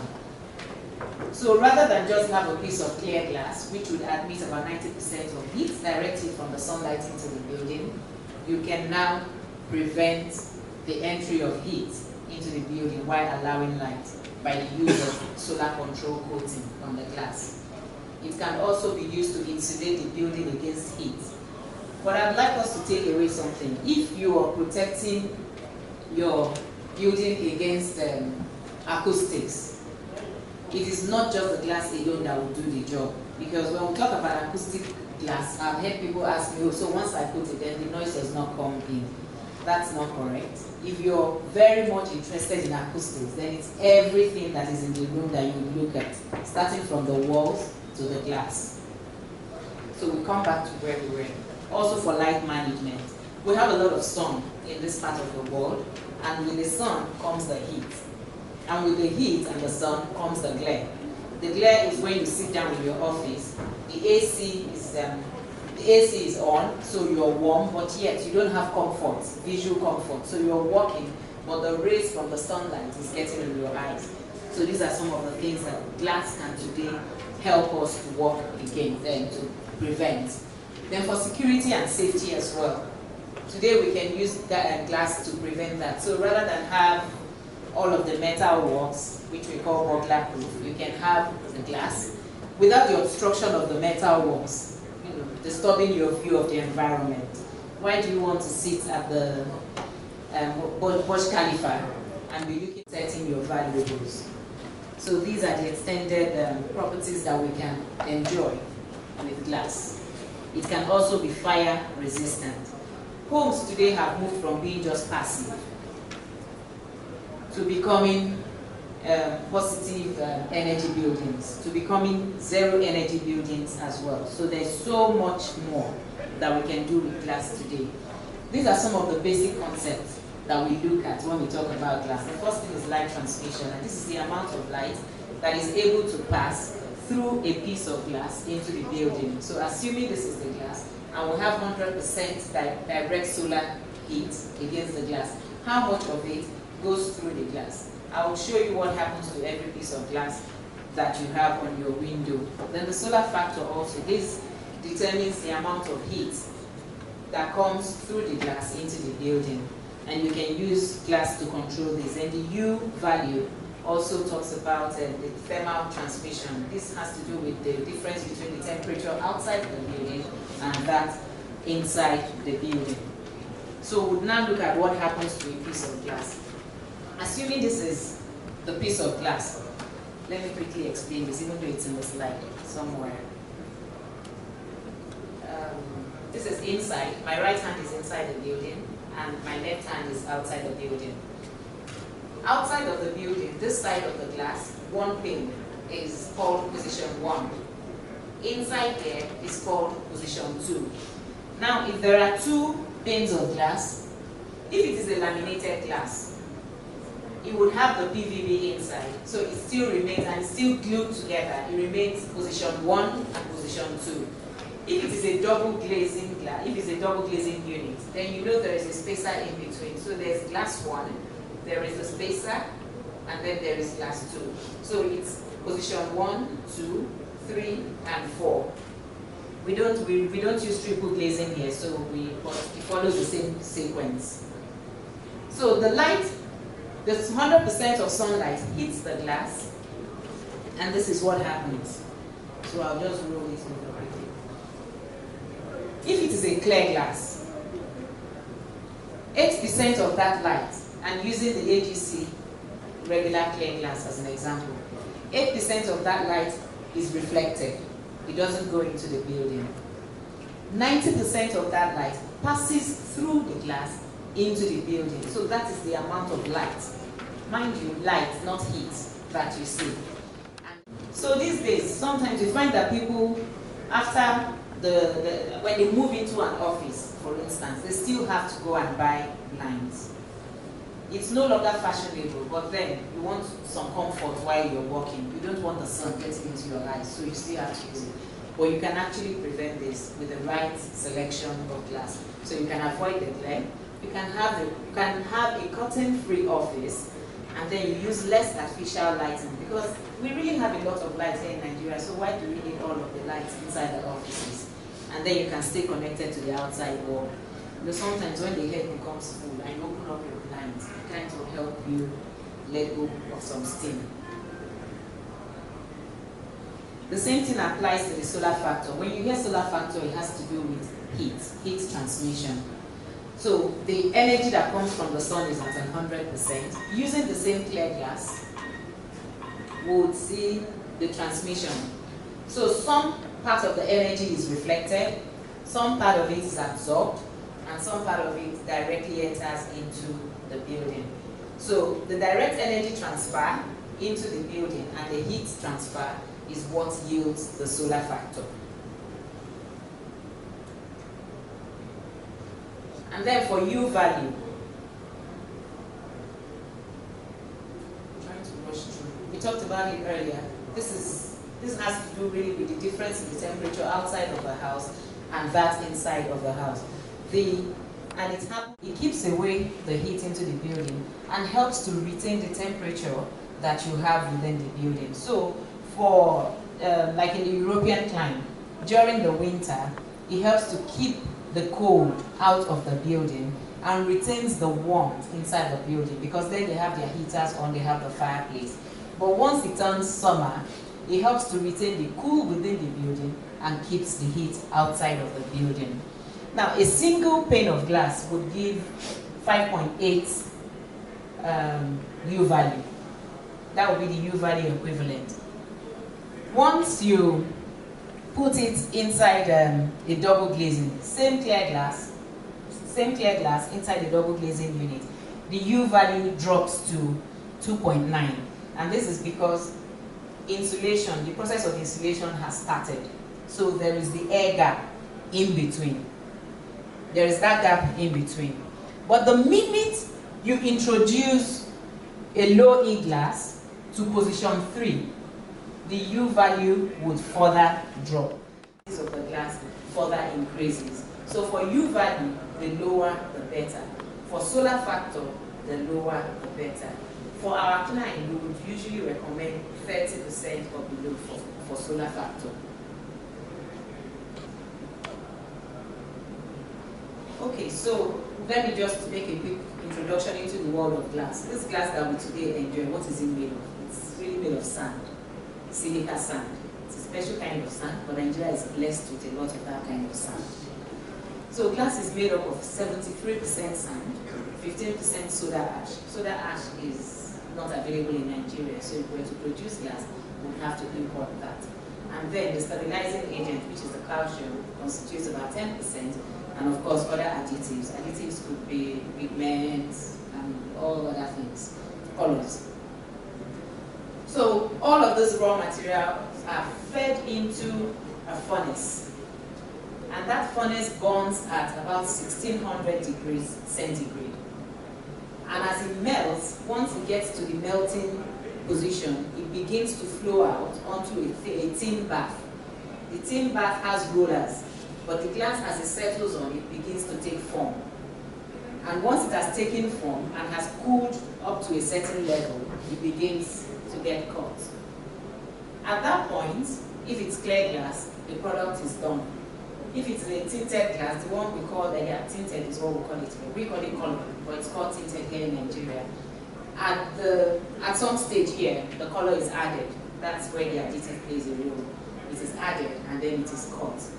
Now, if it is coated glass, which are the high performance glass, once it gets to this stage, two things would happen.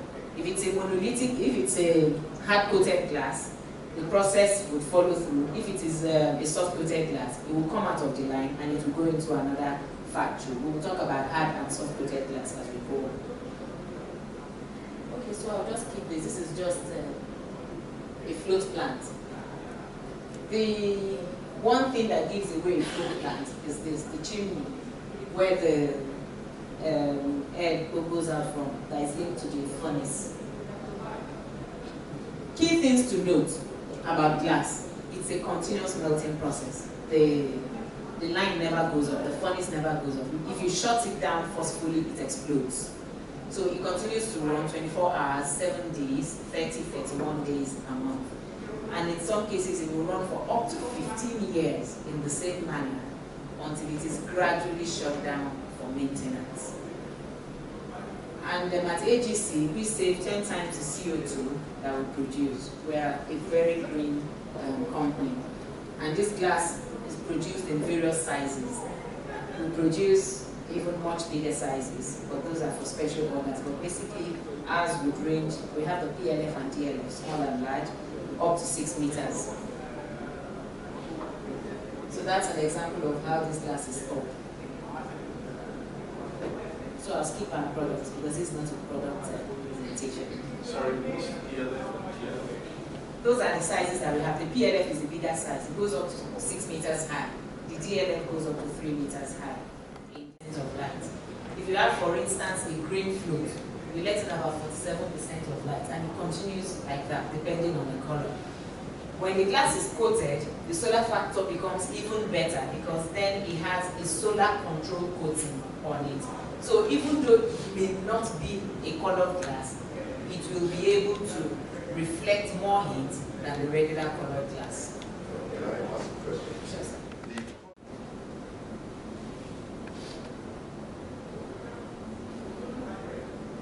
Just trying to skip. We've talked about this one. We've talked about position 1 and position 1. Alright, so we'll now talk about the pyrolytic and the magnetron coatings. Pyrolytic means the same thing as hard coat. And it happens right there on the line. So at that point, just before the cutting, the coating is splattered on the glass while it is still warm. So it becomes a part of the glass. It goes into the glass about 0.2 mm. So it becomes a part of the glass. The major characteristic of this kind of coating is that it can always be used in position 1, meaning that if the coating is on this side of the glass, you can let it face the sun and nothing would happen to it. So it's hard coated, it is resilient, it is very strong. Meanwhile, for the magnetron coatings, which can also be called the soft coated glass, the product will come out of the line completely and then it will be taken into another factory where we have a machine called the micro coater. Then on the micro coater, the coatings are then splattered on top of it.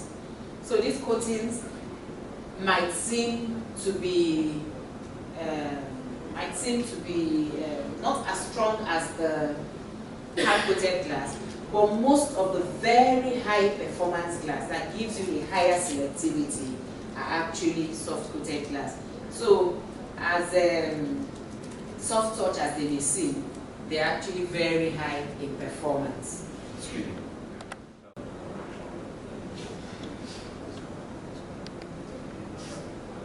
Okay, so for the hard coats, as I already mentioned, it's added when the glass is still hot. Quick question. Yes. Why is the soft coated one, why does it have higher performance than hard coated one? I think it has higher performance in terms of what? Okay, let's talk about reflection of the light. higher performance in terms of let's look at selectivity as one of the ratios. Selectivity is the difference between, or the division of the solar factor and the division of the light transmission, light transmitted by the glass by the solar factor. So for instance, if a glass has 30% solar factor and 60% light transmission, the selectivity is 2. And that 2 means that you are getting a lot of light into the building with very little heat coming with it. So that's what it means. Whereas with the hard-coated glass, you rarely get that kind of selectivity. Once you see selectivity from 1.75 and above, it's a very high performance glass. It just means that you are getting more light but very less heat. We have that hard-coated. Like I said, it's not a product presentation, so. But when we look at the clear versus the colored versus the pyrolytic coating, this is what we see. And again, I've used our products. So when there is 100% of light going through the glass, if it is a clear glass, normal clear glass, 89% of the light would come in. The solar factor is 84%, which is still very hot. That's like building a sauna. Now, with a 6 mm green glass, same 6 mm, you'll notice that the light transmission has dropped to 73%. The light reflection has also dropped to 7%. And then the solar factor has crashed to about 56%. So we look at the magnetron coatings. All right, this one is added offline, taken to a completely new factory. And the 0 AG, 1 AG, those things simply mean 0 silver, single silver, double silver, triple silver, and it happens through a sputtering process. So when you do offline, you can actually coat, and then coat again, and then coat again. So that's why you find that the offline coatings, the magnetron, have better performance, because there is a lot that you can maneuver with.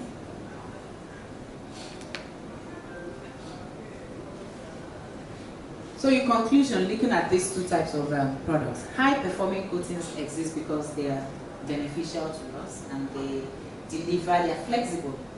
They can deliver a lot to us. And it might look expensive at the initial stage, but over time you find that you're actually saving money.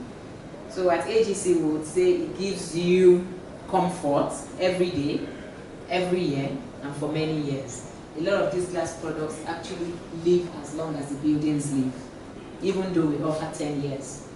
So we'll quickly take a look at processed glass, laminated glass. When I first joined the industry, I noticed that some people would call laminated glass double glazing because it is two pieces of glass, but it's not. So laminated is a piece of glass, an interlayer, and another piece of glass. Now that interlayer could be PVB, could be EVA, could be PVB strong, could be PVB matte, could be anything. But it's a plastic foil in between the two glass, and it passes through the machine, and it melts it and brings it together. It could be invisible and it could be matte. One PVB layer is 0.38 mm thick. When it's double, the thickness doubles, and so on and so forth. It could be as much as 10, depends on what we want. Okay, so we use laminated glass to achieve better acoustics. We also use it for safety and security. So rather than have the burglar proof, perhaps we want to have a laminated, anti-burglar laminated glass. What that means, that doesn't mean that a burglar cannot break into your house. It means that he will find it very tough. It will take him a longer time to break the glass than it will take him to just saw away your metal. The metal does not really take much to solve, but for the glass, it will take him a really hard time to break it because the edges of the glass is protected in the frames. So he will keep hitting, and by that time, maybe he will call the police. For glass or heat strengthened glass, you take a piece of raw glass, pass it back into the furnace, and it melts at about 600 degrees centigrade. So when it comes out, if the intention is to temper, then you have to cool it very quickly. If the intention is to heat strengthen, then you have to cool it back slowly. So the difference between both, or the reason why people temper or heat strengthen, is to give the glass extra strength. So it becomes 4 times as strong as the annealed glass. Because you have to get to a temperature of almost 400 degrees, 320 to 400 degrees, before that glass can shatter. So for the tempered glass, when it shatters like the side mirror of the car. So you just see it goes whoosh in a very safe mode. You know, if you hit your head against your side mirror, chances are that you will not get hurt. For heat strengthened, it cracks, the crack type is between the annealed glass and the tempered glass. So it cracks up in bigger sizes. It's not exactly safe, but it's not as dangerous as the annealed glass. So it's in between both, and that's the only difference. And then we look at... Sorry, excuse me. Yes, sir. The tempered, that softened, that one you call... That's what we call it. That's right. Please explain to me. Yes, explain to me. When because they buy the glass and they tell you they are going to soften it, does it mean that it goes through that melting stage again? It has to. Yeah, so it will go back through the melting stage and then they cool it forcefully for tempering. If it's for heat strengthening, then they cool it slower, but not as slow as you cool the annealed glass. Yes, sir. All right. Select the glass for your building. So these are the things that you check: aesthetics, performance, acoustic comfort, safety, and security. You don't necessarily have to have need for all of this. Maybe all you just want is aesthetics, and then you go for it. Maybe you want performances because you don't want to spend so much on paying for electricity and for cooling, and for the maintenance of your cooling equipment as well. So it really depends on what you want.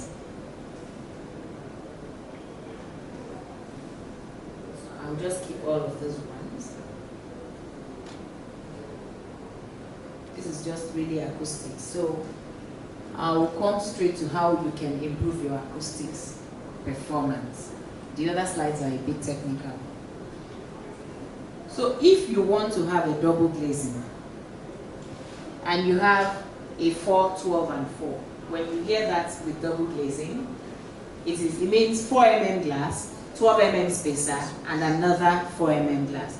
That on its own already gives you 29 decibels.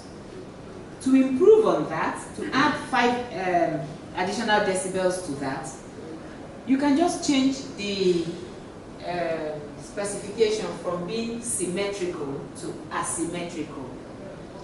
When it is symmetrical and the wind, the noise is passing through, it goes straight. When it is asymmetrical, in which case all you need to change is one piece of glass to something higher or lower than the other one. In this case, it is 4, 16, and 6. The noise that comes moves in an asymmetrical manner, and then it breaks it further. That way you achieve 34 dB, decibels. And then to make it even better, we have here 416, 442. When you hear 442, 551 in glass, it means already it's laminated glass.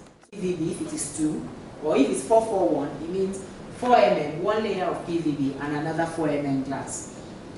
So once you do that and you include what is called an acoustic laminated PVB, then the level of the decibels will rise even higher. We will have doubled it. So that moves to about 39. The decibels you are mentioning here is noise.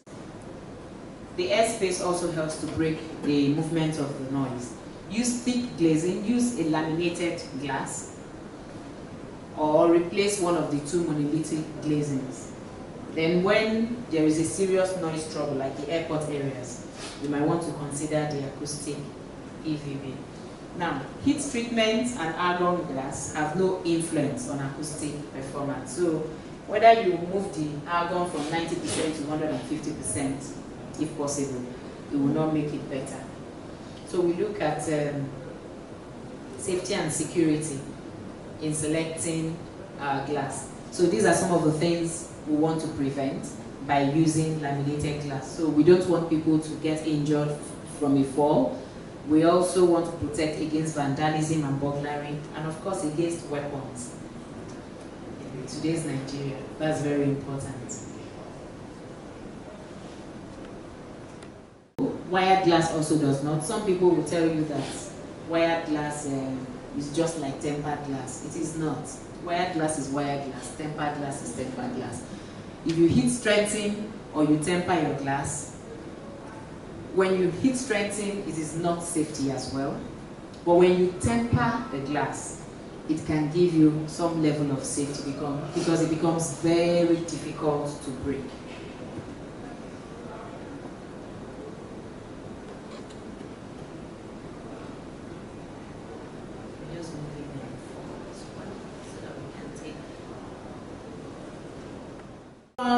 Advice on choosing the number of PVB, because this is another area where I get asked plenty of questions. Some people want to use just one PVB because they feel it is more cost saving.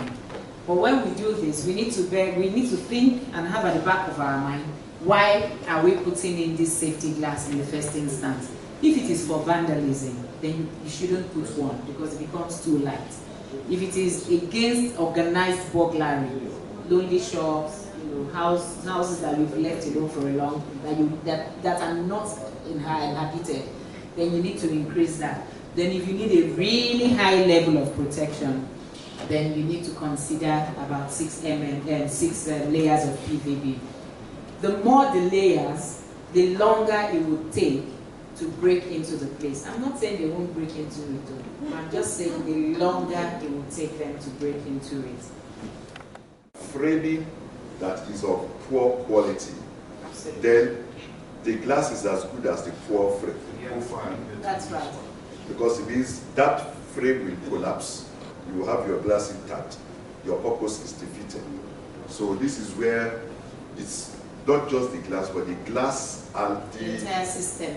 The entire system. The framing is just as critical. That's right. It's like having so much concern for acoustic noise reduction glass, and then you get your noise reduction piece of glass, and you don't consider that in the frame. The frame. As well.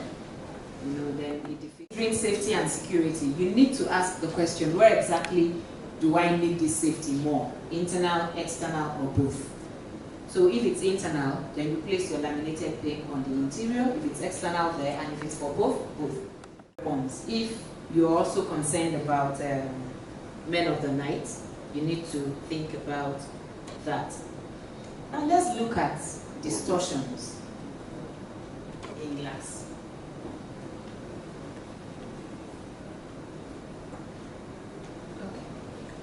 These are optical distortions, and these distortions come about through tempering.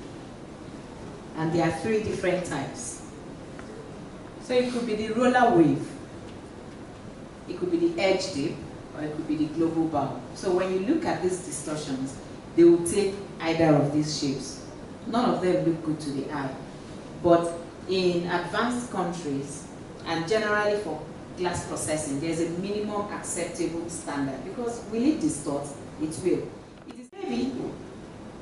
But when you say it's not a defect, through what we call the zebra test.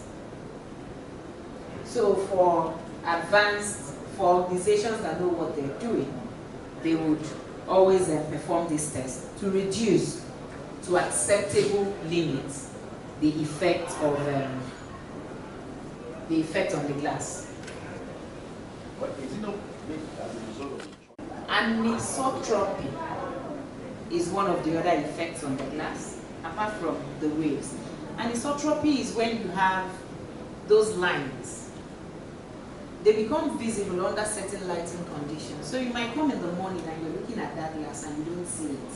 And then you come in the evening because the sun has moved a bit. You begin to see it. Some people call it the leopard spots. But it's also an effect. It is not a defect. So if you look very closely, you can see it here. Sometimes it comes as a line. If you move close, if it's really bad, you see it will look like a rainbow. But these things can be minimized. They can be minimized. So there are standards, like I said, but it can be reduced through better quality control.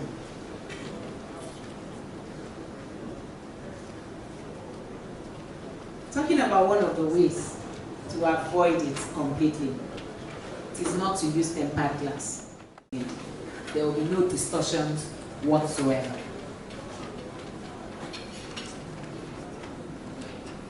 And you know, with laminated glass, well, let's even go through this. The advantages of laminated over heat treated. Your glass remains perfectly flat, so no anisotropy, no waves. There's reduction in acoustics.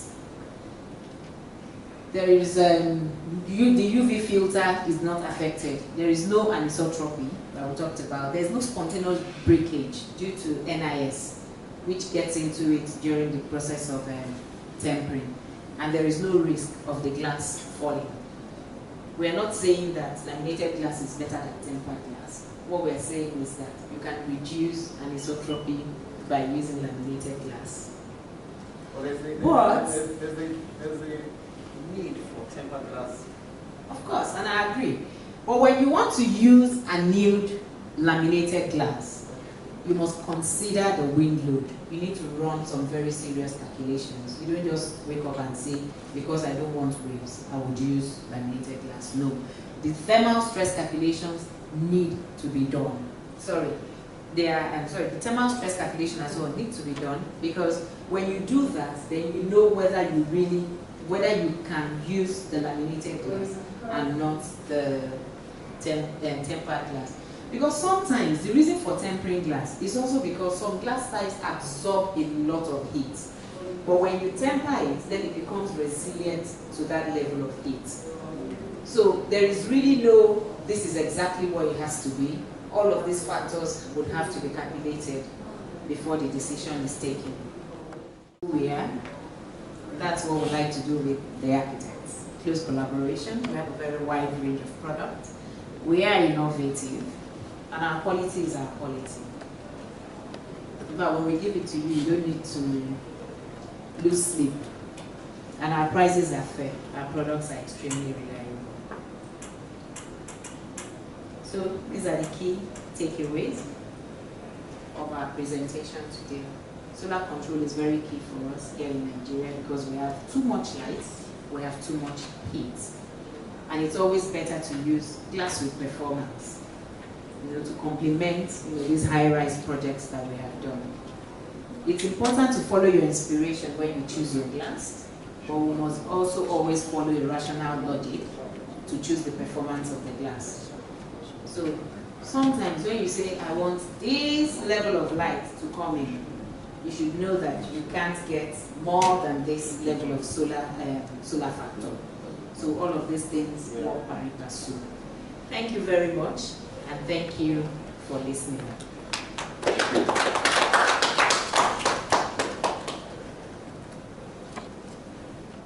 Specifying the correct glass for our buildings, so that we can get it right.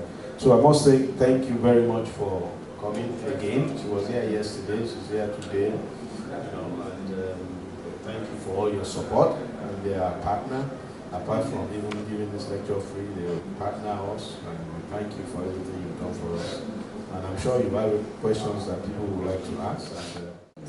Sincerely speaking, I don't know to what extent they help. I would be asking you if you've used them before. Really, I don't know. It's not a question that I can answer.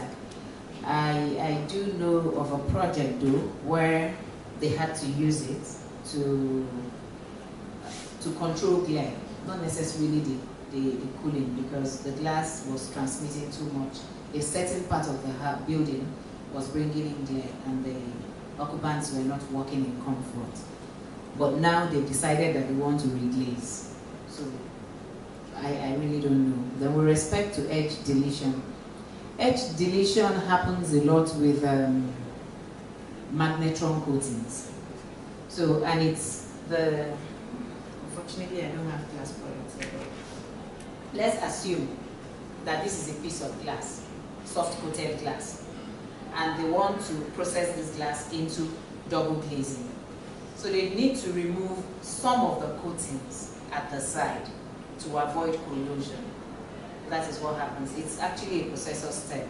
So it's more to do with those who process the glass.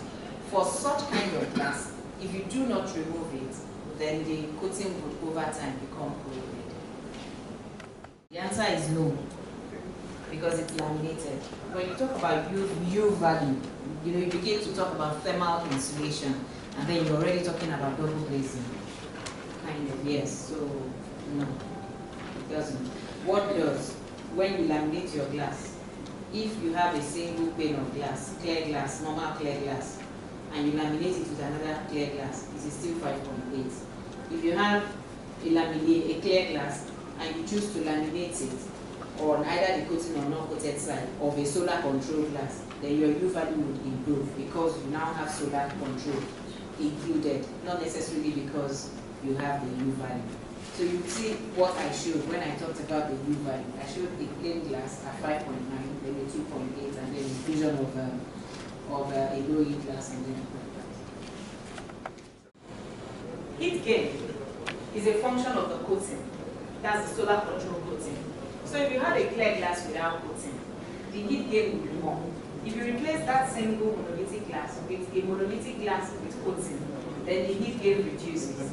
Now, if you put it in a double glazing combination, it becomes even better. So it just progresses as you increase the specification. What was the second question? You want more light? Yes, but you want less heat.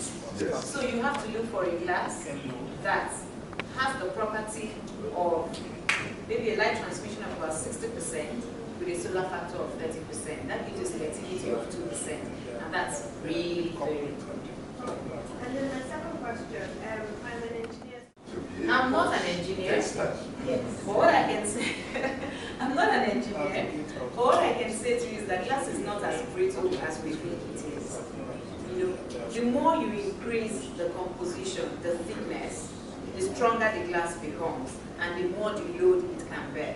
But if the reason for the alternating glass brick for glass is to save cost, then maybe you will not be saving a lot of cost by the time you get to that level of thickness that you need. So, you know, when I made that comparison, it was with respect to dealing with anisotropy and glass effects. So tempered glass, people temper glass for safety reasons as well. Safety in the sense that it will be difficult to break. Once you temper glass, it becomes about 4 times stronger than regular and low glass. So it's difficult to crack. Then it also protects against thermal stress. So if the glass is tempered and you have heat of more than 30 degrees on one part of the glass and on one part of the glass over the other parts of the glass, it will not crack because it's tempered. It is the same tempered glass that you can use as a splash around your fireplace in the kitchen and it would not break. So both types of glass have their benefits. It all depends on what you want to achieve in the building. So for instance, if you have a shop front and you're selling gold, it wouldn't make sense to just put in tempered glass. What would make sense is to make the glass tempered and also have it laminated, and even have it